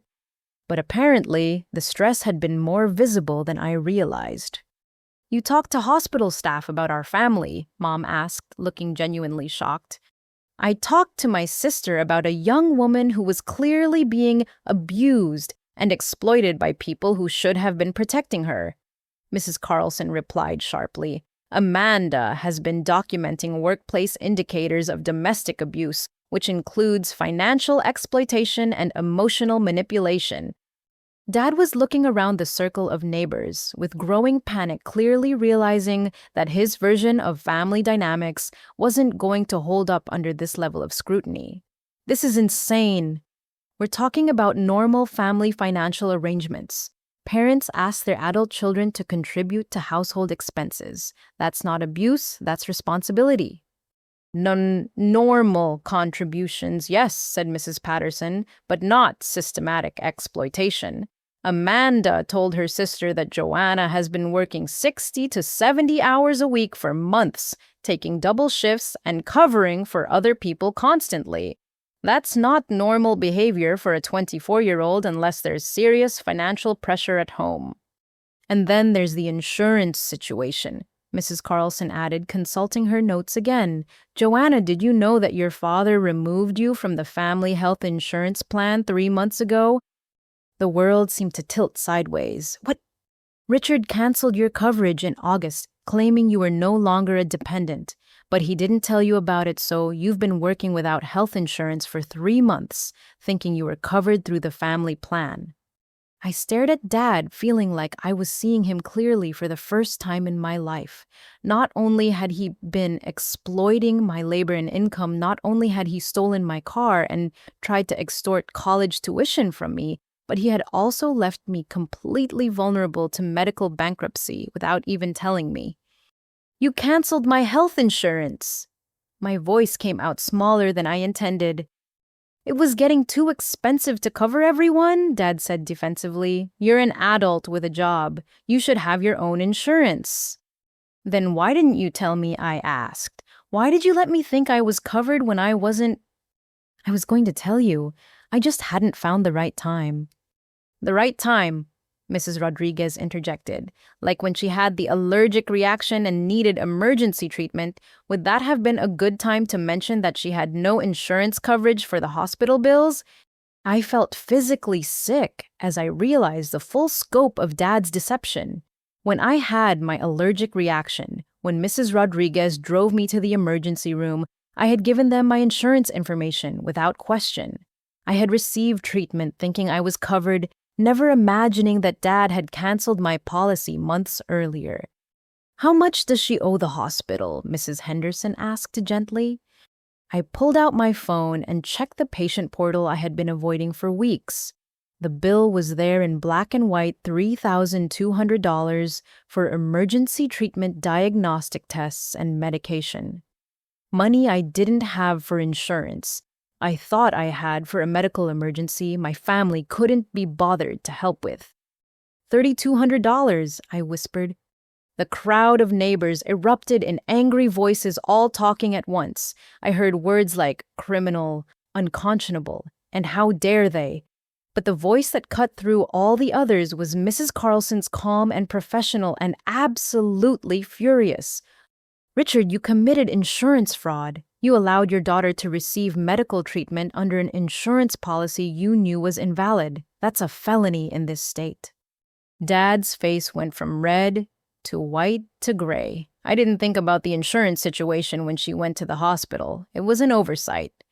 An oversight that could have cost Joanna thousands of dollars and resulted in criminal charges for you," Mrs. Carlson replied. But fortunately, Amanda was paying attention. She noticed the insurance discrepancy when the hospital tried to process the claim. As a nurse and a mandated reporter, she's already filed the appropriate paperwork with both the Insurance Fraud Division and Adult Protective Services. I felt tears starting to flow, but they weren't tears of sadness. They were tears of relief and gratitude for people I had never expected to advocate for me. Co-workers who had noticed my struggles when I thought I was hiding them successfully. Neighbors who had documented abuse when I hadn't recognized it as abuse. Teachers who had used their professional knowledge to protect me when my own family had abandoned me. "This is harassment," Mom said desperately. "You're all ganging up on us based on one-sided stories and misunderstandings." "More misunderstandings." Mr. Kim stepped forward, his teenage daughter still holding up her phone with Danny's social media post visible. "Your son bragged online about his parents selling his sister's car to pay for his college. He called her a freeloader and made jokes about her having to figure out adult life. How exactly are we misunderstanding that?" "Danny is young," Mom said weakly. "He doesn't always think before he posts things online." "He's 20 years old," Mrs. Patterson pointed out. "Old enough to understand that celebrating your sister's financial abuse isn't something to be proud of. Old enough to understand that posting about family problems on social media has consequences." Chief Martinez, who had been listening to this entire exchange with growing concern, finally stepped back into his official role. "Folks, I need to remind everyone that we still have an active emergency situation here. The house needs to be evacuated until the sewage cleanup is completed, and the water service needs to remain shut off until repairs are made." He turned to my parents. "You'll need to find alternative housing for several days, possibly longer, depending on the extent of the damage and insurance approval for repairs. Do you have somewhere to stay?" Dad looked around helplessly, clearly realizing that he had burned bridges with most of our extended family through his gambling and financial problems. Mom was crying again, probably calculating the cost of hotel rooms they couldn't afford while dealing with sewage cleanup they hadn't budgeted for. "We'll figure something out," Dad said, but his voice lacked conviction. "Actually," Mrs. Carlson said thoughtfully, "this might be the perfect time for some family counseling. There are several residential programs that specialize in addiction treatment and family reunification. Programs that include housing while people work through their issues." "Residential programs?" Mom asked. "Gambling addiction treatment for Richard, family therapy for everyone, financial counseling to address the debt situation," Mrs. Carlson explained. "Programs designed to help families rebuild healthy relationships after addiction has damaged the family system." I could see Dad considering this option, probably realizing that a residential treatment program might be cheaper than hotels and restaurants while their house was being repaired, but I could also see the fear in his eyes as he contemplated having his gambling addiction addressed by professionals who wouldn't accept his justifications and excuses. "What about Danny's college?" Mom asked, still clinging to the idea that her youngest son's education was the most important consideration. "Danny is an adult," I said quietly. "He can figure out his own college funding like millions of other students do every year, through jobs, loans, scholarships, or choosing a more affordable school." "But State University is his dream school," Mom protested. "And becoming a registered nurse is my dream career," I replied. "But somehow my dreams are expendable while his are sacred family obligations." The truth of that statement settled over the crowd like a heavy blanket. Even Mom seemed to recognize the unfairness she had been perpetuating for years, treating one child's goals as family priorities while treating the other child's aspirations as selfish luxuries. "Joanna," Dad said quietly, his voice stripped of all its previous authority, "what do you want from us? What would it take to fix this?" It was the first time in my adult life that he had asked what I wanted instead of telling me what I owed. The first time he had approached me as someone with legitimate needs and feelings instead of as a resource to be exploited. The first time he had acknowledged that there was something to fix. I looked around at the neighbors who had supported me, the emergency workers who had witnessed our family drama, the evidence of flood damage that would cost thousands to repair. I thought about the gambling debts, the canceled insurance, the stolen car, the years of emotional manipulation disguised as family responsibility. I thought about what I really wanted, which was something I had never allowed myself to consider before. Before I could answer Dad's question about what it would take to fix our family situation, Chief Martinez's radio crackled to life with a call that made my stomach drop. "Unit 7, we have a situation at Westfield High School requesting immediate response for a personnel matter involving Richard Manning." Dad's face went completely white. Westfield High School was where he had worked as a custodian for the past 20 years, a steady job that provided our family's health insurance and his sense of identity as a reliable, hard-working man. If they were calling for an emergency response about him specifically, it meant someone had contacted the school district about his personal situation. "That's your workplace?" Chief Martinez asked Dad. "Yes, sir. I've been the head custodian there for 20 years. "Well, it sounds like they need to speak with you immediately. You might want to head over there." Dad looked around at all of us helplessly, but the house situation, the cleanup finding somewhere to stay. We'll have to wait," Chief Martinez said firmly. "When your employer calls for an emergency personnel meeting, that takes priority." I watched Dad walk to his car with slumped shoulders, probably realizing that his personal problems were about to become professional problems in the worst possible way. As he drove away, Mom turned to the remaining neighbors with desperation written across her face. This is all getting blown out of proportion," she said. "Richard has been under a lot of stress lately. He's not usually like this." Mrs. Carlson exchanged a look with Mrs. Patterson before speaking carefully. "Susan, I need to tell you something about Richard's workplace situation. My daughter teaches at Westfield High School. She's been hearing stories about Richard for months." "What kind of stories?" "Stories about him being distracted at work, missing cleaning schedules, arguing with teachers about building maintenance. Stories about him taking long lunch breaks that seemed to involve leaving the school grounds entirely. Stories about him receiving phone calls at work that made him agitated and upset." I could see where this was going, and from Mom's expression, she was starting to understand too. "Sure, Sarah Carlson is the teacher who reported concerns about Richard's behavior to the school administration," Mrs. Carlson continued, "not because she wanted to cause problems, but because his work performance had deteriorated significantly, and she was worried about him." "Deteriorated how?" Mom asked weakly. "Bathrooms not being cleaned properly, trash not being emptied, maintenance requests being ignored or forgotten. Small things individually, but together, they painted a picture of someone whose mind was elsewhere."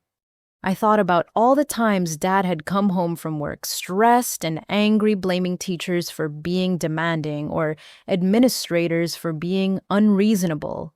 I had assumed he was just dealing with typical workplace politics, but now I understood he was probably failing at basic job responsibilities because his attention was focused on gambling. "And then there was the incident with the petty cash," Mrs. Carlson added gently. Mom's hand flew to her mouth. "What incident?" 3 weeks ago, the office petty cash box was found empty after Richard had been working late in the administrative wing. $50 was missing, and Richard was the only person who had been in that area. "Dad stole money from the school?" I asked, horrified. "The money was eventually found in his toolbox the next day, And Richard claimed he had borrowed it temporarily for an emergency and planned to replace it before anyone noticed. But borrowing petty cash without permission is against school district policy, and it raised serious questions about his judgment and reliability. I could see Mom calculating the timeline in her head, probably realizing that 3 weeks ago was around the time Uncle Robert's inheritance hit Dad's bank account. If he had $50,000 available, why would he need to borrow $50 from his workplace unless the inheritance money was already earmarked for gambling debts and wasn't actually available for normal expenses? The school district has been conducting a quiet investigation into Richard's behavior and work performance, Mrs. Carlson explained. Sarah said they were planning to address it after the semester break, but recent events have accelerated their timeline. Recent events. The neighbors' reports about last night's confrontation reached the school through multiple channels. Sarah heard about it from me. Other teachers live in this neighborhood and witnessed the argument. And of course, Danny's social media post has been seen by several school staff members who recognize the family name. I felt a chill of realization. Danny's proud announcement about his parents selling my car to fund his college hadn't just been seen by his teenage friends.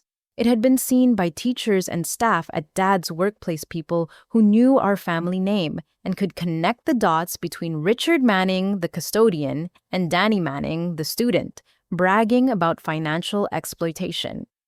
The school district takes character issues very seriously, Mrs. Carlson continued. When they have evidence that an employee is engaging in questionable behavior at home, it raises concerns about their suitability for working around children and handling school property.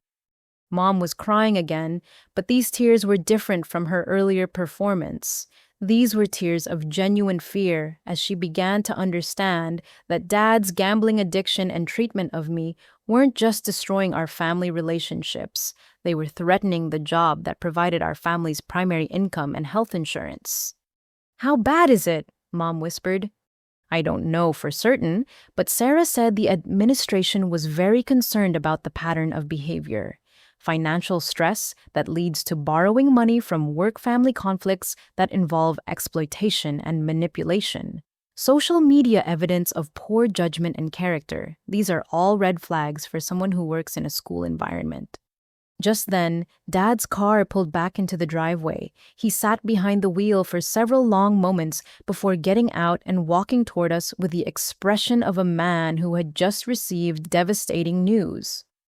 "They suspended me," he announced to no one in particular, effective immediately pending a full investigation into my conduct and work performance. Mom gasped. "Suspended for how long?" "Indefinitely. Could be a week, could be permanently. Depends on what their investigation turns up." Dad's voice was flat, emotionless, like he was in shock.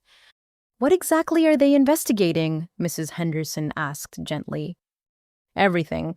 The petty cash incident, my work performance issues, complaints from teachers about maintenance problems, and now the family situation." Dad looked around at the circle of neighbors who had been discussing his problems for the past hour. Apparently, several staff members saw Danny's social media posts about us selling Joanna's car. They connected it to other concerns about my behavior at work. I watched my father, this man who had spent 20 years building a reputation as a reliable employee, face the reality that his gambling addiction and family manipulation had destroyed his professional standing in a matter of weeks. The principal asked me directly about the gambling. Dad continued, his voice getting quieter. She said they had received reports from community members about my character and judgment. She wanted to know if it was true that I had been hiding financial problems and taking it out on my family. "What did you tell her?" I asked. Dad looked at me for the first time since returning from the school, and I saw something in his eyes that I had never seen before. Genuine remorse mixed with crushing shame. I told her the truth, that I have a gambling problem, that I made terrible decisions about family finances, and that I treated you badly, because I was too proud to admit I had screwed up. His voice cracked. I told her that you were the responsible one in our family, and I was the one who created all these problems. The admission hung in the air like a confession that had been years in the making. For the first time in my life, Dad had acknowledged that I wasn't the problem. He was. The principal said she would take my honesty into consideration, Dad continued, but that the school board would have to review my case. Character issues are taken very seriously when you work around children and school property. What about our health insurance? Mom asked practically. Suspended along with my employment. We have 30 days of coverage, then nothing unless I'm reinstated. I thought about the irony. Dad had canceled my health insurance months ago without telling me, leaving me vulnerable to medical bankruptcy. Now his own actions had resulted in the entire family losing their health coverage. The consequences of his gambling addiction were finally reaching the people he had been protecting while sacrificing me. "This is a disaster," Mom whispered. "This is accountability," Mrs. Carlson corrected firmly. "This is what happens when addiction and financial abuse go untreated for too long. The problems don't stay contained within the family. They spread to affect every area of life." Dad slumped against his car, looking older than I had ever seen him. 20 years, he said quietly. 20 years of perfect attendance, good performance reviews, recognition from the administration. All gone because I couldn't admit I had a problem and ask for help instead of taking it out on my own daughter. For the first time in this entire ordeal, I felt a flicker of sympathy for him. Not because I excused his behavior, but because I could see that he was finally understanding the true cost of his choices. The gambling hadn't just cost him money, it had cost him his integrity, his family relationships, his professional reputation, and his sense of self-worth. "It's not too late to get help," Mrs. Carlson said gently. "The school district has employee assistance programs for addiction treatment. If you're serious about addressing the gambling problem, they might be willing to work with you." "And what about Joanna?" Dad asked, looking at me with eyes full of regret. "How do I fix what I've done to her?" It was the question I had been waiting my entire life for him to ask.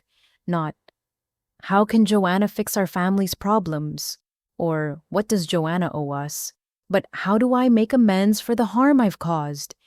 I looked around at the neighbors who had supported me, the evidence of flood damage that represented the consequences of years of poor choices the man who had been my father, but had failed to protect me from his own destructive behavior.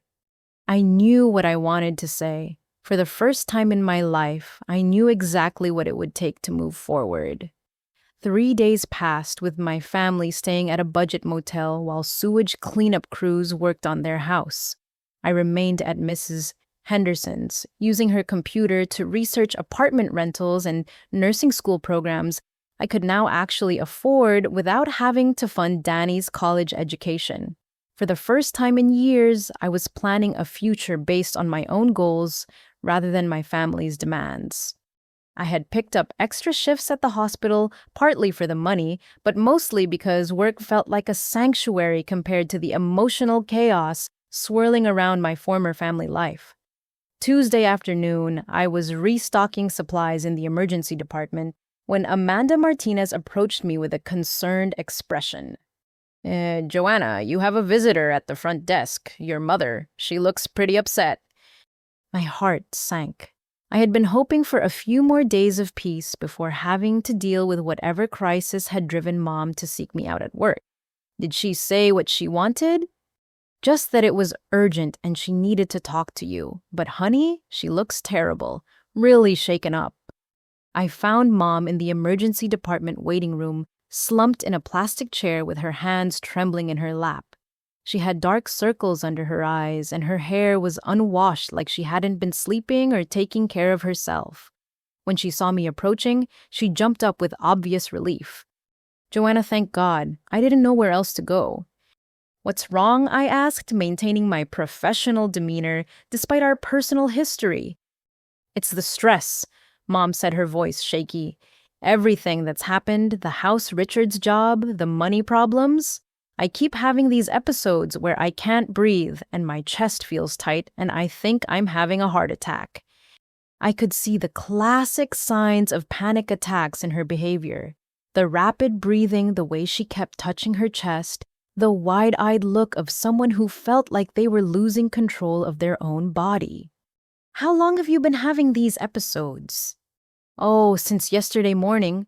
They're getting worse. Richard wanted to drive me here earlier, but we got in another fight about money, and I told him to leave me alone." Mom's voice cracked. "Then he went to that job interview at the community college, and I was alone in that horrible motel room, and I started thinking about how we're gonna lose everything, and I couldn't breathe." The irony wasn't lost on me. When I had my allergic reaction 6 weeks ago, my family couldn't be bothered to drive me to the hospital because Dad was busy and Mom didn't feel comfortable driving at night. Now, Mom was having panic attacks and Dad was at a job interview, leaving her to find her own way to medical care. "I'll get someone to check you out," I said, slipping into my professional mode, "but I need you to know that I'm working right now. I can't provide personal support during my shift." "I understand. I just didn't know where else to go." I found Dr. Chen and explained the situation. Mom was taken to an examination room where her vital signs were checked and an EKG was performed to rule out cardiac issues. I stayed busy with other patients, but I could hear her sobbing through the thin walls as the medical staff confirmed what I already suspected: classic panic attacks triggered by acute stress. About an hour into Mom's visit, Amanda Martinez found me restocking the supply closet. "Your mother is asking for you. Dr. Chen says her tests are normal, but she's having another panic episode and she specifically requested to talk to you." "Did you tell her I'm working?" "I did, but she said it was an emergency about your father." I sighed and followed Amanda to Mom's examination room, where I found her sitting on the edge of the hospital bed with tears streaming down her face. The moment she saw me, she reached out like she wanted to hug me, then seemed to remember our current relationship and let her hands fall to her lap. "What emergency?" I asked directly. "Richard didn't come back from his job interview. That was 4 hours ago. The interview was only supposed to take an hour, and he won't answer his phone." I felt a chill of recognition. Where was the interview? "Riverfront Community College, for a custodial position." Mom's voice was getting higher with panic. "But Joanna, Riverfront Community College is right next to that casino, the one where he's been gambling." Riverfront Casino. I remembered that name from the credit card statements I had photographed, one of Dad's regular gambling locations with dozens of charges over the past year. If he had gone to a job interview literally next door to his favorite casino, the temptation might have been too much to resist.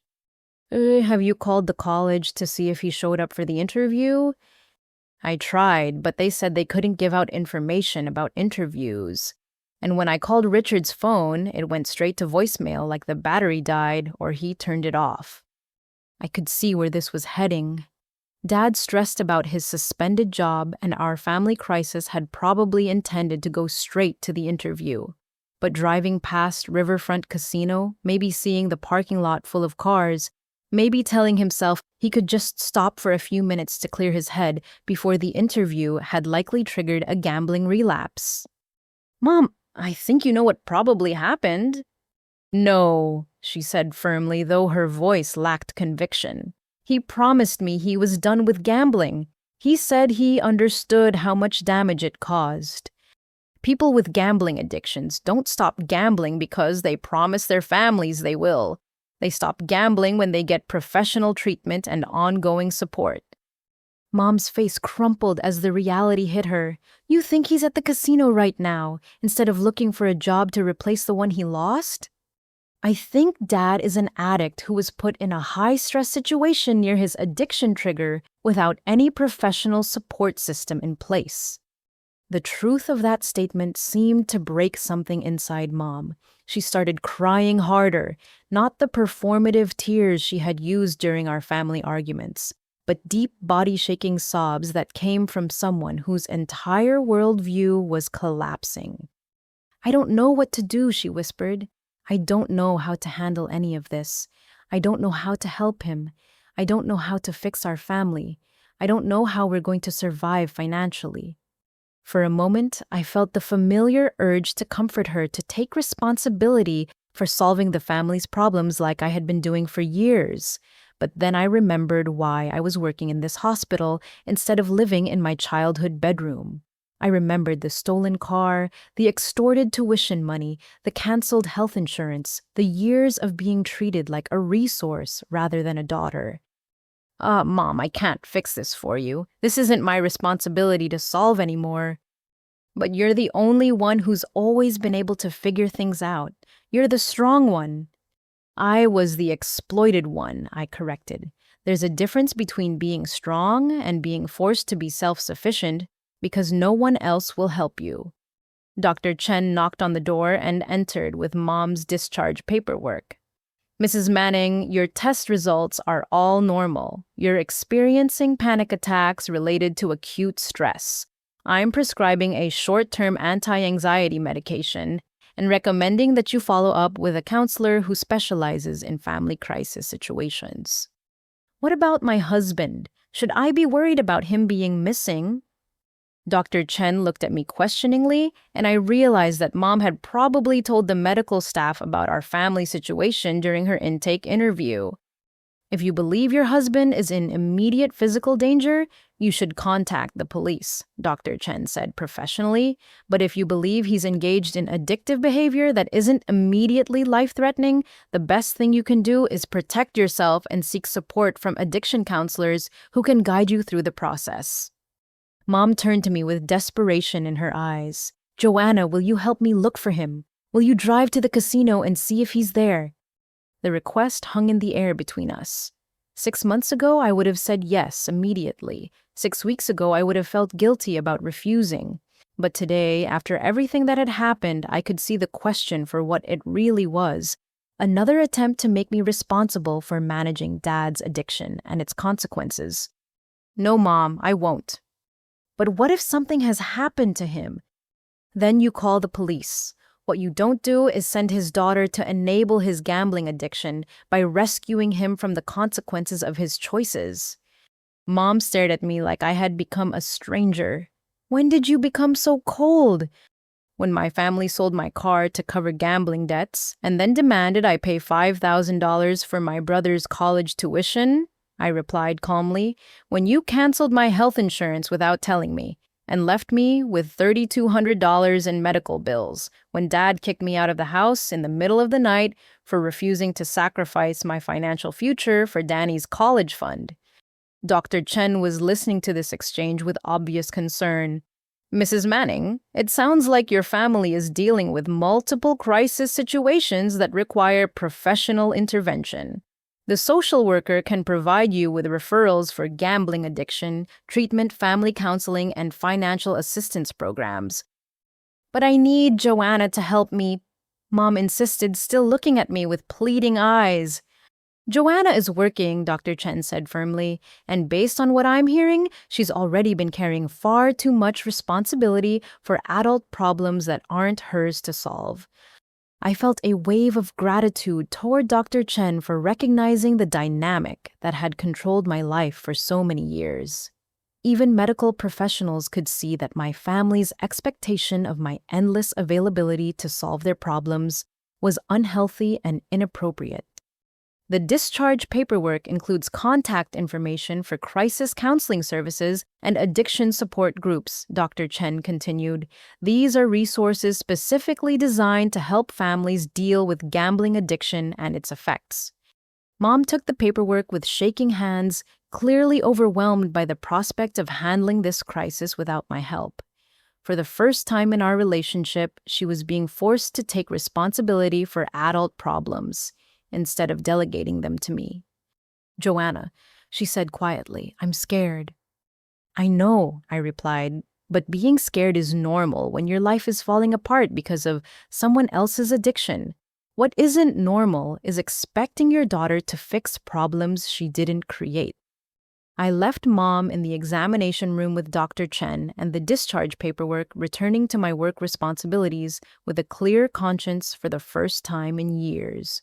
Whatever was happening with Dad, whatever crisis was developing in their marriage, whatever financial disasters were looming for their future, none of it was my responsibility to prevent or solve. 2 hours later, as my shift was ending, Amanda Martinez approached me with her phone in her hand. "I just got a call from my sister about your family situation. Apparently, there's been a development."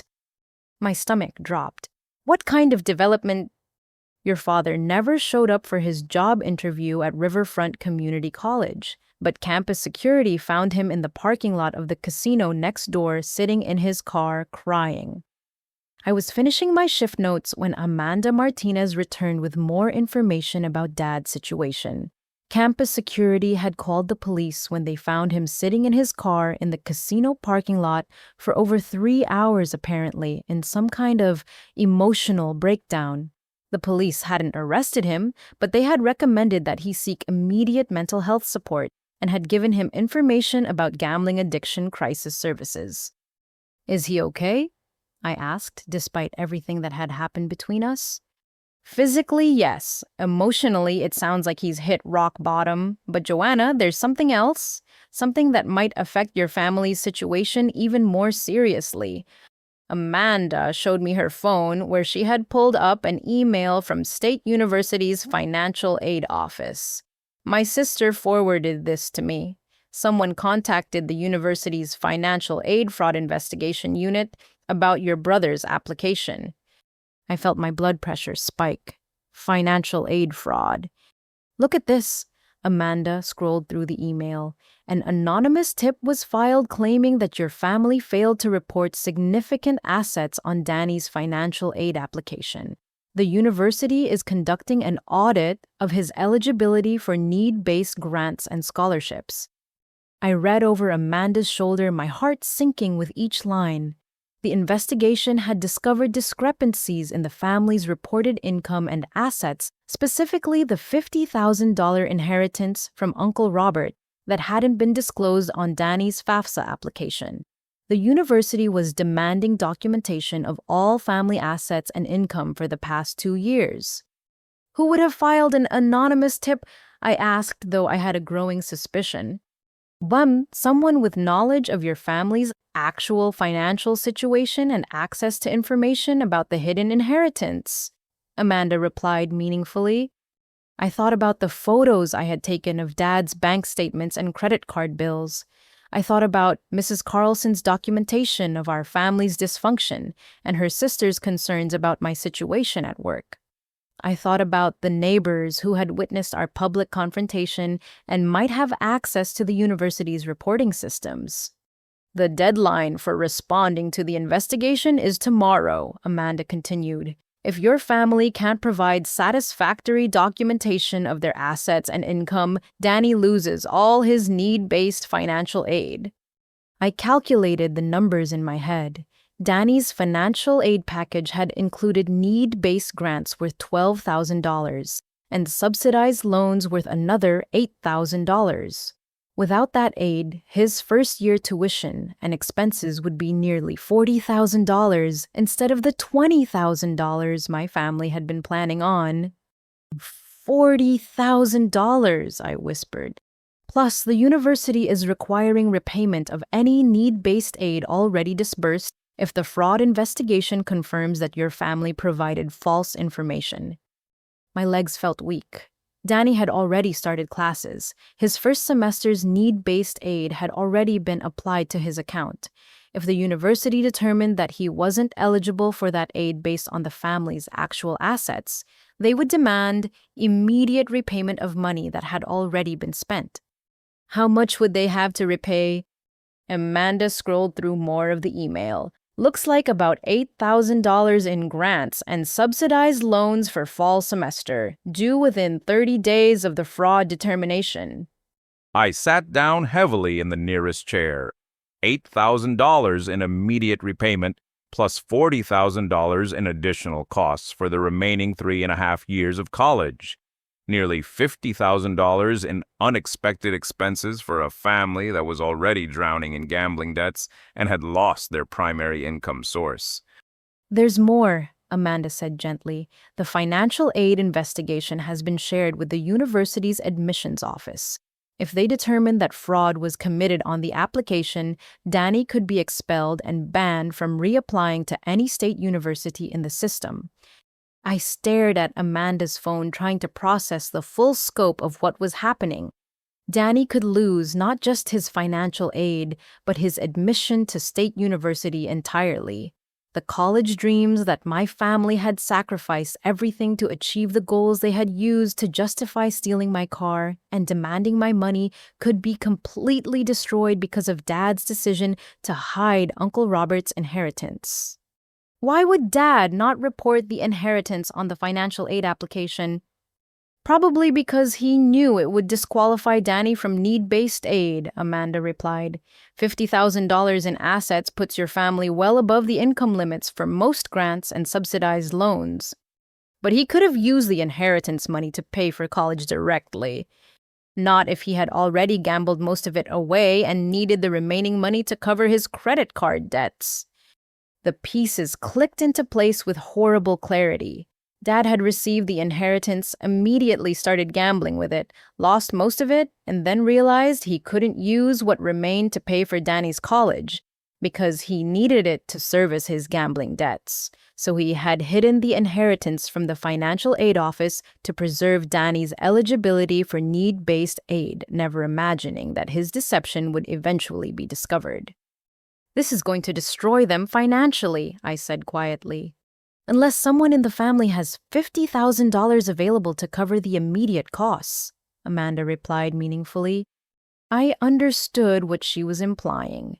Dad still had some of Uncle Robert's inheritance money in his bank account, enough to repay the fraudulent financial aid and cover at least one more semester of college costs. But using that money for Danny's college would mean he couldn't pay his gambling debts, which would probably mean more financial consequences, possibly including legal action from creditors. "Amanda, who do you think filed the anonymous tip with the university?" She looked at me carefully before answering. "Someone who had detailed knowledge of your family's financial situation and felt that justice needed to be served. Someone like your sister who had been documenting concerns about my family situation. Someone like that, yes." I felt a complex mix of emotions. Gratitude that someone had been willing to expose the fraud that was allowing my family to exploit financial aid systems designed to help truly needy students. Anxiety about the consequences this would have for Danny, who was probably innocent of the deception. And a strange sense of justice that Dad's gambling addiction was finally creating consequences for the people he had been protecting, instead of just for me. "What should I do?" "Nothing," Amanda said firmly. "This isn't your problem to solve. This is the natural consequence of your father's decision to commit financial aid fraud to cover up his gambling addiction.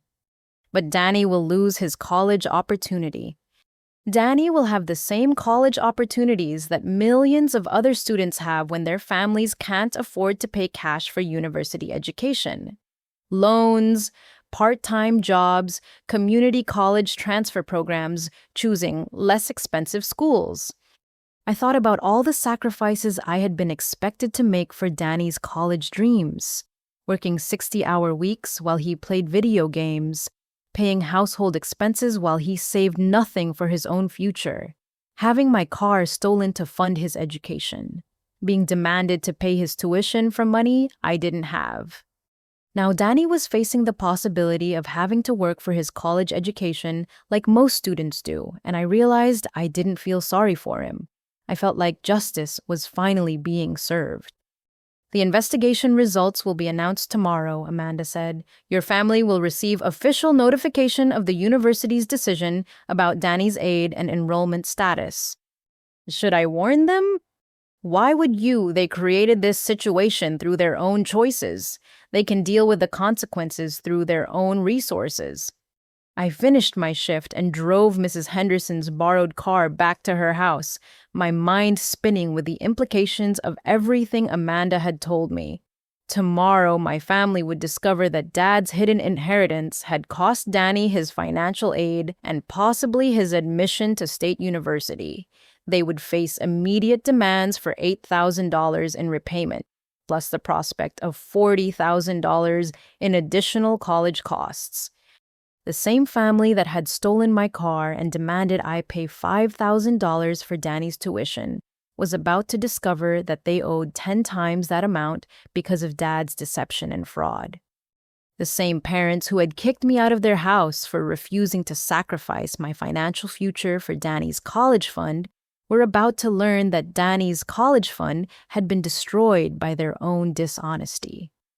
The same brother who had bragged on social media about his parents solving his college funding problems by exploiting his sister was about to face the reality of paying for his own education like most students do. For the first time since this whole nightmare began, I felt like the universe was balancing the scales. I was having coffee with Mrs. Henderson the next morning when we heard shouting from across the street. Through her kitchen window, we could see Dad on our front porch, still in yesterday's clothes, frantically knocking on doors and talking to neighbors with increasingly desperate gestures. "What in the world is he doing?" Mrs. Henderson asked, adjusting her glasses to get a better look. "I think he's about to find out about Danny's college situation," I replied, remembering Amanda's warning that the university would announce their investigation results today. Mrs. Henderson and I watched as Dad moved from house to house, spending several minutes talking to each neighbor before moving on to the next. Some people closed their doors quickly after brief conversations. Others listened politely before shaking their heads and stepping back inside. A few seemed to be giving him longer audiences, but all of them looked uncomfortable. Around 10 a.m., my phone rang with a number I didn't recognize. I answered cautiously. "Joanna, it's your father. Please don't hang up." His voice was hoarse and desperate in a way I had never heard before. In the background, I could hear traffic sounds like he was calling from a parking lot or street corner. "What do you want, Dad?" "I need to talk to you. I need your help. Danny got a letter from the university this morning, and they're saying he owes money for financial aid fraud and they might kick him out of school completely." "I heard about that." "You heard about it? How did you hear about it?" I could hear the suspicion in his voice, like he was starting to piece together how the university might have discovered his hidden inheritance. "Word travels fast when families commit fraud on financial aid applications," I said calmly. "Joanna, I know I made mistakes. I know I hurt you, but Danny doesn't deserve to have his future ruined because of my poor decisions." The irony was staggering. Dad was asking me to protect Danny from the consequences of Dad's poor decisions while he had spent years making me bear the consequences of everyone's poor decisions. "What do you want me to do about it?" "I need you to talk to whoever reported us to the university. I need you to help me convince them to withdraw the complaint. I need you to help me fix this." I almost laughed at the audacity. "You want me to help you cover up financial aid fraud?" "I want you to help me save your brother's future." Danny is an adult. He can save his own future by getting a job and taking out student loans like millions of other people do. "Joanna, please, I'm begging you. I know I don't deserve your help after everything I've done, but Danny is innocent in all this." I thought about Danny's social media post celebrating my exploitation. I thought about him sitting in our living room laughing while Dad demanded $5,000 from me. I thought about him calling me a freeloader while I worked 60 hours a week to support the household he lived in rent-free. "Danny is 20 years old," I said. "He's not innocent, he's just protected. There's a difference." "I'll do anything," Dad continued, his voice breaking. "I'll go to gambling addiction treatment. I'll pay back every penny I owe you. I'll sign over the car title. I'll pay your medical bills. I'll do whatever it takes to make this right." "Dad, you don't have a car to sign over anymore. You sold my car, remember? And you don't have money to pay my medical bills because you gambled away Uncle Robert's inheritance." The silence that followed was heavy with the weight of consequences finally catching up with choices made months ago. What if I give you what's left of the inheritance?" Dad asked quietly. "There's still about $20,000. You could use it to start your nursing program, get your own place, build the future you want.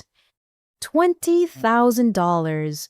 It was more money than I had ever had at one time, enough to cover nursing school tuition, apartment deposits, living expenses while I focused on education instead of working double shifts just to survive.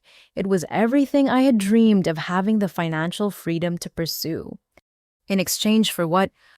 For helping me convince whoever reported the financial aid fraud to withdraw their complaint, for helping me save Danny's college admission. I closed my eyes and imagined what $20,000 could mean for my future.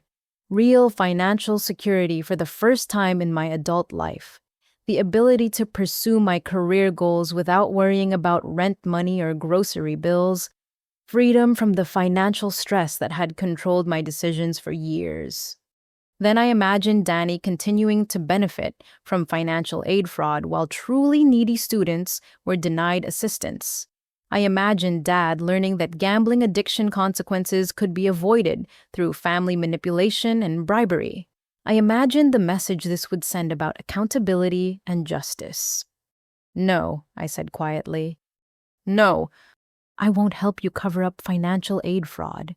I won't help you avoid the consequences of your gambling addiction. I won't sacrifice my integrity for money, even money that could change my life. But Joanna, this is Danny's future we're talking about. And my future was what you destroyed when you sold my car, canceled my insurance, and demanded money I didn't have for problems I didn't create. Did you worry about my future then? Dad was quiet for so long that I thought he might have hung up. When he finally spoke again, his voice was barely above a whisper. I understand that you hate me. I understand that you can't forgive me. But please don't let Danny pay the price for my mistakes. I'm not letting Danny pay for anything. The universe is letting Danny experience the natural consequences of living in a family that commits fraud and exploitation instead of dealing with problems honestly. Oh, the neighbors won't help me, Dad said, changing tactics. I've been going door to door all morning explaining the situation, asking if anyone knows who might have reported us to the university. Nobody will admit to knowing anything about it. I could picture him making that humiliating rounds, having to confess his gambling addiction and financial crimes to neighbors who had already witnessed our family's dysfunction, having to ask for help from the same people who had documented evidence of his abusive treatment of me. Mrs. Carlson actually laughed when I asked if she knew anything about the financial aid investigation, Dad continued. She said that actions have consequences, and people who commit fraud shouldn't be surprised when their fraud gets exposed. She's right. Mrs. Patterson said I should focus on getting help for my gambling addiction instead of trying to avoid responsibility for my choices. She's also right. And Mrs. Rodriguez said that maybe Danny will learn something valuable about hard work and personal responsibility if he has to pay his own way through college. All of them are right, Dad. I could hear Dad crying now, not the angry tears of someone who felt wronged, but the broken sobs of someone who was finally understanding the full scope of damage his addiction had caused. I've destroyed everything, he whispered. My job, my marriage, my relationship with you, Danny's college dreams, our house, our family's reputation in the community. I've lost everything that mattered to me. You destroyed everything that you thought belonged to you, I corrected. But some of those things never belonged to you in the first place, like my financial future, like my car, like my responsibility for Danny's college expenses. What can I do to fix this? Get help for your gambling addiction. Not to avoid consequences, but because addiction is a disease that needs treatment. And then what? Then you learn to live with the consequences of your choices the same way you expected me to live with the consequences of your choices for years. Will you ever forgive me? I thought about that question seriously. Could I forgive the man who had stolen from me, exploited me, lied to me, and manipulated me for years? Could I forgive the father who had prioritized gambling over his daughter's well-being? Could I forgive the parent who had kicked me out of my home for refusing to pay for problems I didn't create? Maybe someday, I said honestly, but forgiveness doesn't mean going back to the way things were. It doesn't mean pretending that the harm wasn't real, and it definitely doesn't mean helping you avoid consequences for fraud. I understand, Dad said, though his voice suggested he didn't really understand at all. After I hung up, I sat in Mrs. Henderson's kitchen thinking about the conversation. Dad was facing the complete collapse of everything he had built his identity around, and his first instinct was still to manipulate family members into helping him avoid accountability. Even rock bottom hadn't taught him that the solution to problems caused by dishonesty wasn't more dishonesty. But for the first time in our relationship, I had been able to say no to his manipulation without feeling guilty. I had been able to prioritize my own integrity over his desperate demands. I had been able to recognize that helping him would actually be enabling his addiction rather than helping him heal. Mrs. Henderson had been listening to my side of the conversation, and now she reached across the table to pat my hand. "You did the right thing, dear. It took courage to refuse that money when you could clearly use it." $20,000 would have changed my life, I admitted. "Not as much as maintaining your integrity will change your life," she replied wisely. "Money that comes from covering up fraud and enabling addiction isn't really a gift. It's just another form of manipulation." She was right. Dad's offer hadn't been generosity or genuine remorse. It had been an attempt to purchase my cooperation in avoiding consequences for his crimes. Taking that money would have made me complicit in the same patterns of dishonesty and exploitation that had damaged our family for years. Outside, I could see Dad's car parked in front of our house, and I could see him sitting on the porch steps with his head in his hands. A man who had spent his entire adult life building walls to hide his addiction was now facing the reality that all those walls had crumbled, leaving him exposed and alone with the truth of what his choices had cost. It should have been a moment of victory for me. Instead, it just felt like the end of a very long, very painful chapter in both our lives.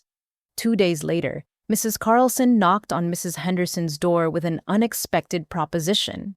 She had been in contact with her son Marcus, who practiced family law, and he had offered to facilitate a mediation session between my family and me if I was interested in attempting reconciliation. "I want to be clear," Mrs. Carlson said as we sat in Mrs. Henderson's living room. "This isn't pressure to forgive or forget what happened. This is an opportunity for you to set clear boundaries and conditions if you choose to have any future relationship with your family." I had been thinking about this possibility since Dad's desperate phone call. Part of me wanted to walk away from my family entirely and never look back. But another part of me recognized that complete estrangement might leave me with regrets I wasn't prepared to live with. "What kind of mediation?" "Professional family mediation in Marcus's office. Neutral territory, legal documentation of any agreements, clear consequences if agreements are violated." "You mean like a contract?" Exactly like a contract.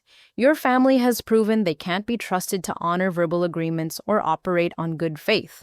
So any future relationship needs to be legally documented with specific terms and consequences. I thought about this for several hours before calling Mrs. Carlson back to accept her offer. Whatever happened in that mediation session, I wanted to approach it from a position of strength rather than emotional vulnerability. I wanted clear terms that protected my interests rather than vague promises that could be broken whenever it became convenient. 2 days later, I walked into Marcus Carlson's law office wearing my most professional outfit and carrying a folder of documents I had prepared. My family was already there, sitting around a conference table looking like defendants waiting for sentencing. Dad appeared to have lost weight and his clothes hung loose on his frame. Mom's eyes were red-rimmed and puffy. Danny looked sullen and resentful, like he couldn't believe he had to participate in this process. Marcus Carlson was a composed man in his 30s who radiated the kind of calm authority that made everyone in the room sit up straighter. He began by explaining the mediation process and emphasizing that any agreements reached would be legally binding documents rather than family promises. Joanna has requested this meeting to outline her conditions for any future relationship with her family, Marcus began. She has prepared a written proposal that we'll review together. I opened my folder and pulled out the contract I had spent 2 days writing with Mrs. Henderson's help. The document was typed, numbered, and detailed in ways that left no room for interpretation or manipulation. Before we discuss future relationships, I said, looking directly at my family, I need to address the financial damage that's been done to me over the past year. I placed copies of the contract in front of each family member. I could see their eyes widening as they read through my terms. First reimbursement for my car. The Honda Civic was sold for $8,000. I want that full amount paid to me within 60 days. Dad's face went pale. Joanna, we used that money for Danny's college expenses that you're now going to have to pay back anyway because of the financial aid fraud, I interrupted. That doesn't change the fact that you stole my car and owe me reimbursement. Second repayment of all rent money I paid while living at home. $300 a month for 36 months equals $10,800. But that money went toward household expenses, Mom protested. Household expenses for a family that was receiving a $50,000 inheritance while demanding that I pay my own family rent, I replied calmly. Rent that was never legally justified since my name wasn't on any lease agreement and I never consented to paying it.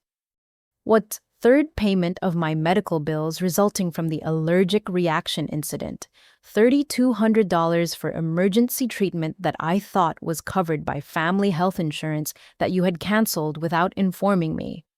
Dad couldn't meet my eyes. We can work out a payment plan for these amounts. Fourth, you will publicly apologize for your treatment of me in a letter to the editor of the local newspaper acknowledging that you committed financial abuse and that I was not responsible for family financial problems caused by gambling addiction.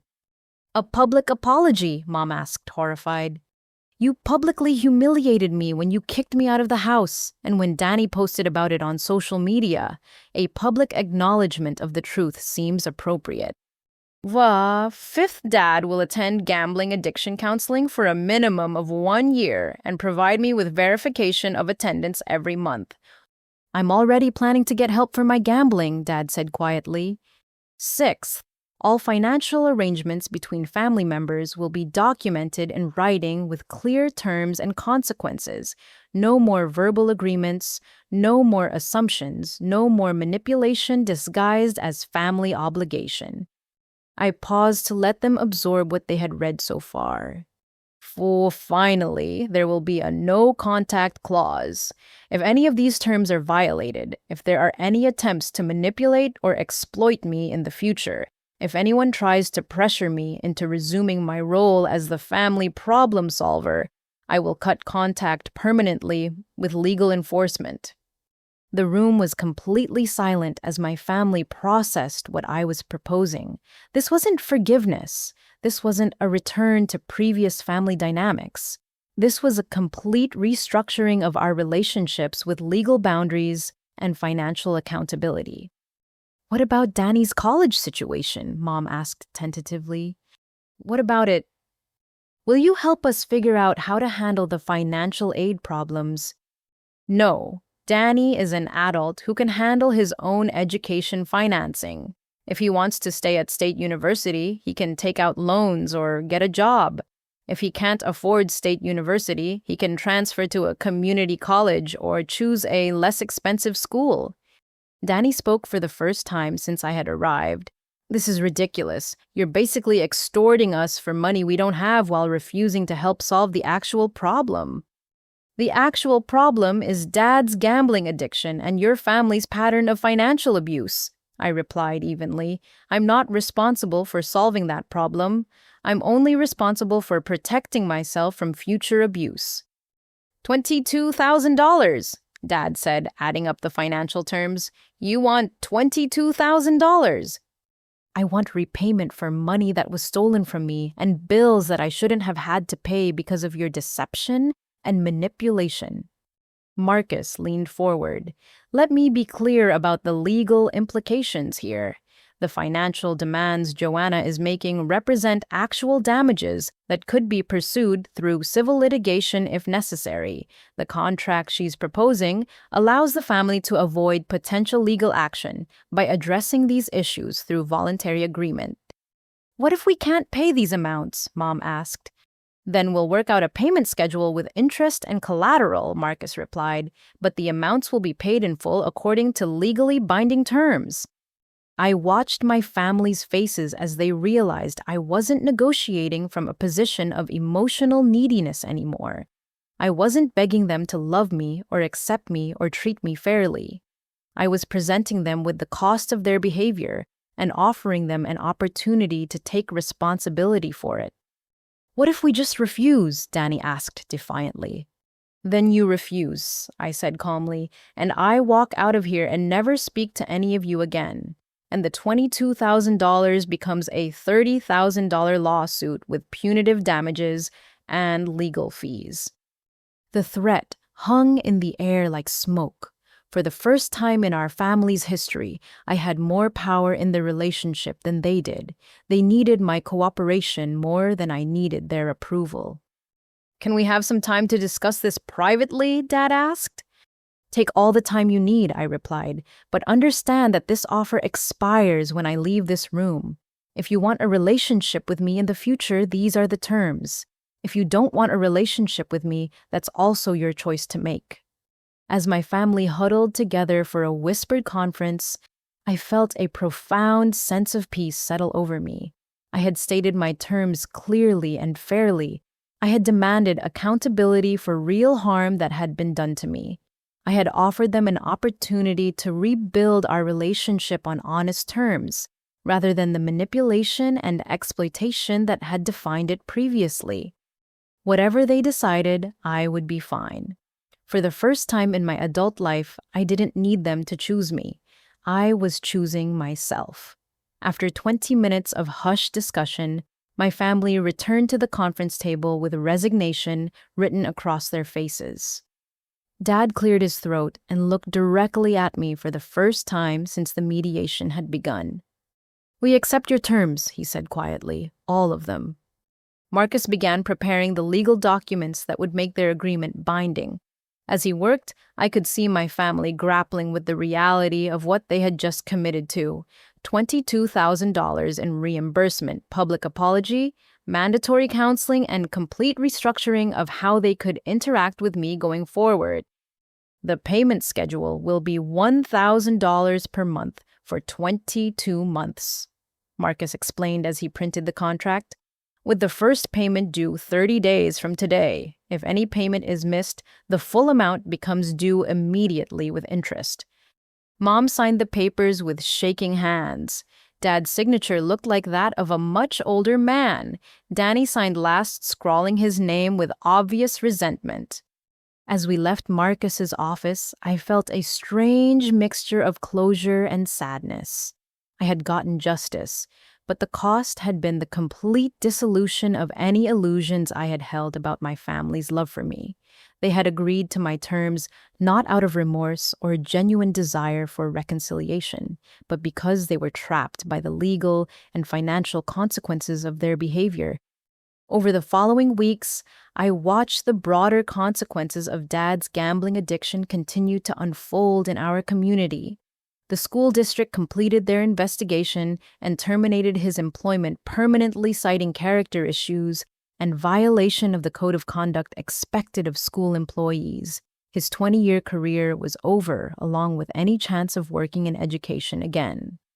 The insurance company denied coverage for the flood damage to their house, determining that the multiple plumbing failures showed signs of negligence or intentional damage. My parents were forced to sell the house to cover cleanup costs and gambling debts, moving into a small apartment across town where nobody knew their history. Danny withdrew from State University after the first semester, unable to afford the costs without fraudulent financial aid. He enrolled in community college and got his first job ever working part-time at a grocery store to pay for his own education. The experience of having to earn money and manage his own expenses was clearly shocking to someone who had never faced financial responsibility before. But the most significant change was in how our community viewed my family. The public apology Dad published in the local newspaper had been read by thousands of people, including his former coworkers, our extended family, and everyone we had known growing up. The letter acknowledged his gambling addiction, the financial abuse of me, and took full responsibility for the consequences that had destroyed Danny's college plans. The social cost of his honesty was devastating. Dad found it nearly impossible to get employment because word of his gambling addiction and character issues had spread throughout the local job market. Mom lost most of her social connections as friends distanced themselves from the scandal. Danny discovered that his social media celebration of exploiting me had been screenshot and shared, widely damaging his reputation with peers who now saw him as entitled and cruel. 6 months after the mediation, they had made their first 6 payments to me as required by the contract. The money was allowing me to pursue my nursing degree without working exhausting double shifts, and I was excelling in my studies for the first time in years without the constant stress of family financial manipulation. I'd moved into a small apartment near the community college where I was taking prerequisite courses for nursing school. Mrs. Henderson had helped me move and had become like a grandmother to me, proving that chosen family could be more supportive than biological family. Mrs. Carlson checked on my progress regularly, and her son Marcus had become a friend who offered legal advice whenever I needed it. The most unexpected development was my relationship with Amanda Martinez from the hospital. She had introduced me to her brother Carlos, the same Uber driver who had taken me home the night my car was stolen. We had started dating slowly, building something real and healthy based on mutual respect rather than family obligation or financial desperation. One evening, as Carlos and I were having dinner at a small restaurant near campus, he asked me something that made me stop and think. "Do you think your family has learned anything from all this?" I considered the question seriously. Dad was attending gambling addiction meetings as required by our contract, but I wasn't sure if he was there because he wanted to heal or because he was legally obligated to be there. Mom had started working part-time to help cover the reduced income, experiencing financial stress for the first time in her adult life. Danny was learning about work and personal responsibility, but seemed resentful about it rather than grateful for the growth opportunity. "I think they've learned about consequences," I said finally, "but I'm not sure they've learned about empathy or respect or healthy relationships." "Does that matter to you?" "It used to matter more than anything. I spent years trying to teach them to value me by sacrificing everything for them. Now I understand that you can't teach people to respect you by allowing them to disrespect you." Carlos reached across the table and took my hand. "You seem much happier now." He was right. Despite everything that had happened, despite the loss of my family relationships, despite the financial struggles and legal complications, I was happier. I was living my own life according to my own values, instead of constantly managing other people's crises and dysfunction. "I am happier," I admitted. "For the first time in my adult life, I'm not responsible for solving problems I didn't create or managing emotions I can't control." "What happens when the contract payments are finished?" "I don't know. Maybe we'll try to rebuild some kind of relationship. Maybe we won't, but either way, I'll be okay." I meant that. I had learned that my well-being didn't depend on my family's approval or love. I had discovered that I could create a fulfilling life surrounded by people who chose to support me rather than exploit me. I had proven to myself that I could stand up for my own interests without being cruel or vindictive. The girl who had worked a double shift on her birthday while her family stole her car was gone.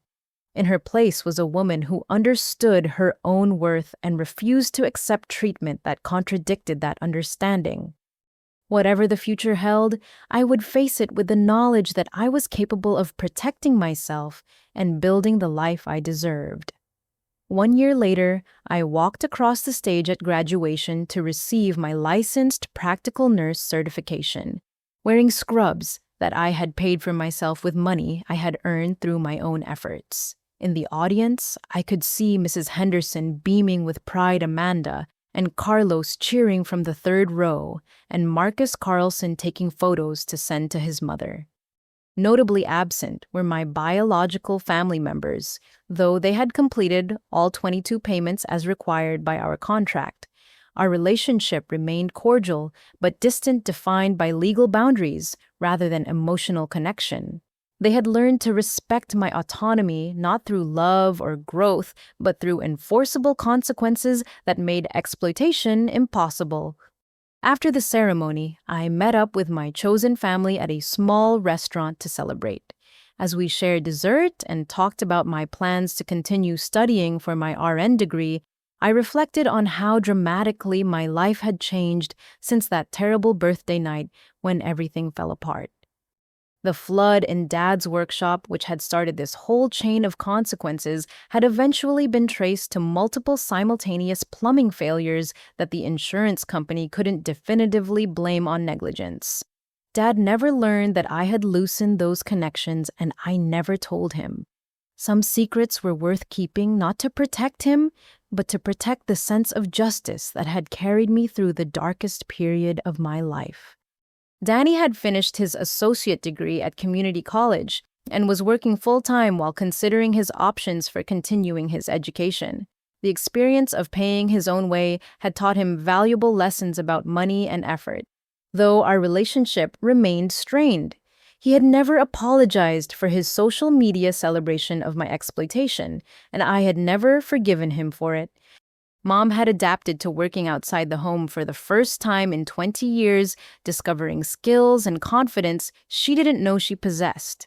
She occasionally sent me text messages about her job or daily life testing, whether I might be open to rebuilding our relationship. I responded politely, but without enthusiasm, unwilling to risk returning to patterns of emotional manipulation and financial exploitation. Dad continued attending gambling addiction meetings and had found work as a handyman, earning less money than his school custodian job, but gaining something more valuable, genuine self-respect, based on honest work rather than stolen resources. He had written me several letters over the past year, not asking for anything, but acknowledging the harm he had caused and expressing hope that someday I might be willing to have a real father-daughter relationship. I had kept those letters without responding to them. Forgiveness was something I was working toward in therapy, but it would happen on my timeline according to my emotional needs, not according to his desire for absolution. The most important lesson I had learned through this entire experience was that love and respect cannot be earned through sacrifice and service to people who don't value you. Real love involves mutual support, healthy boundaries, and recognition of each other's inherent worth. Anything else is just exploitation disguised with family language. I had also learned that standing up for yourself doesn't make you selfish or cruel, even when other people try to convince you it does.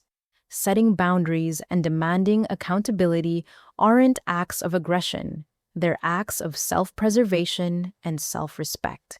Sometimes the most loving thing you can do for people is to stop enabling their destructive behavior by refusing to absorb the consequences of their choices. As our celebration dinner was winding down, Carlos asked me a question that had become a regular part of our conversations. What's next? Next, I start my RN program in the fall. I've been accepted to State University's nursing school with a partial scholarship and a manageable student loan package. I paused to let the irony sink in. The same university Danny had to leave because of financial aid fraud. That must feel like poetic justice, Amanda observed. It feels like hard work paying off, I corrected. I earned that acceptance through my own efforts and honest applications. I'll earn my degree the same way. And after that, I want to specialize in emergency medicine and maybe eventually become a nurse practitioner. I want to help people during their worst moments the way Amanda and Dr. Chen helped me during mine. Carlos squeezed my hand. You're going to be amazing at that. I looked around the table at these people who had chosen to support me without expecting anything in return, except friendship and mutual respect. This was what healthy relationships look like. This was what family could be when it was based on love rather than obligation. As we prepared to leave the restaurant, Mrs. Henderson handed me a small wrapped package, a little graduation gift from all of us. I opened it to find a silver bracelet with a single charm, a small key. To represent your freedom, she explained, and your ability to unlock whatever future you choose for yourself. I hugged each of them, feeling gratitude so profound it brought tears to my eyes. Not tears of sadness for what I had lost, but tears of joy for what I had found. Walking to my car in the parking lot, I thought about the girl who had walked home from the hospital in the middle of the night because her family was too busy to help her. I thought about the young woman who had paid rent to live in her own family's house while working double shifts to support people who saw her as a resource rather than a daughter. That girl had believed that her worth was determined by how much she could sacrifice for others. She had thought that love meant accepting whatever treatment she received and being grateful for it. She had been convinced that standing up for herself would mean losing everyone who mattered to her. She had been wrong about all of it. The woman I had become understood that her worth was inherent and didn't need to be earned through suffering. She knew that real love involved mutual respect and support, not one-sided exploitation.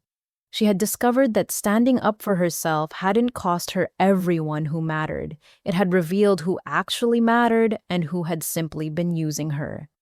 As I drove home to my small apartment filled with furniture I had chosen and paid for myself, I felt a deep sense of peace about the path that had brought me here. The flood, the confrontation, the legal mediation, the broken family relationships had all been painful. But they had also been necessary steps toward building an authentic life based on my own values, rather than other people's expectations. If I could leave one message for anyone who might be struggling with similar family dynamics, it would be this: you cannot love people into treating you with respect. You cannot sacrifice your way into being valued. You cannot fix other people's problems by absorbing the consequences of their choices, but you can choose to treat yourself with the respect that others refuse to give you. You can choose to build boundaries that protect your well-being, even when family members call those boundaries selfish. You can choose to walk away from relationships that consistently harm you, even when walking away feels like the hardest thing you've ever done.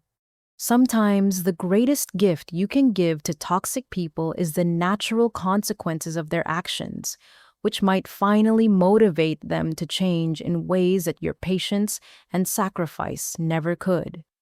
And sometimes the greatest gift you can give yourself is the recognition that you deserve better than what you've been accepting.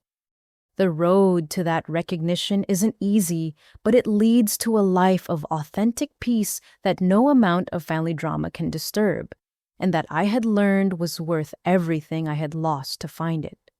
Now I want to hear from you. Have you ever had to choose between keeping peace with family and standing up for yourself? How do you set boundaries with people who refuse to respect them? Share your thoughts in the comments below, and don't forget to like this video if my story resonated with you. Subscribe for more real-life stories about finding strength in difficult family situations, and share this video with anyone who might need to hear that they're not alone in these struggles. Thank you for listening to my story, and remember that your peace of mind is worth protecting, even when the people who should protect it are the ones threatening it.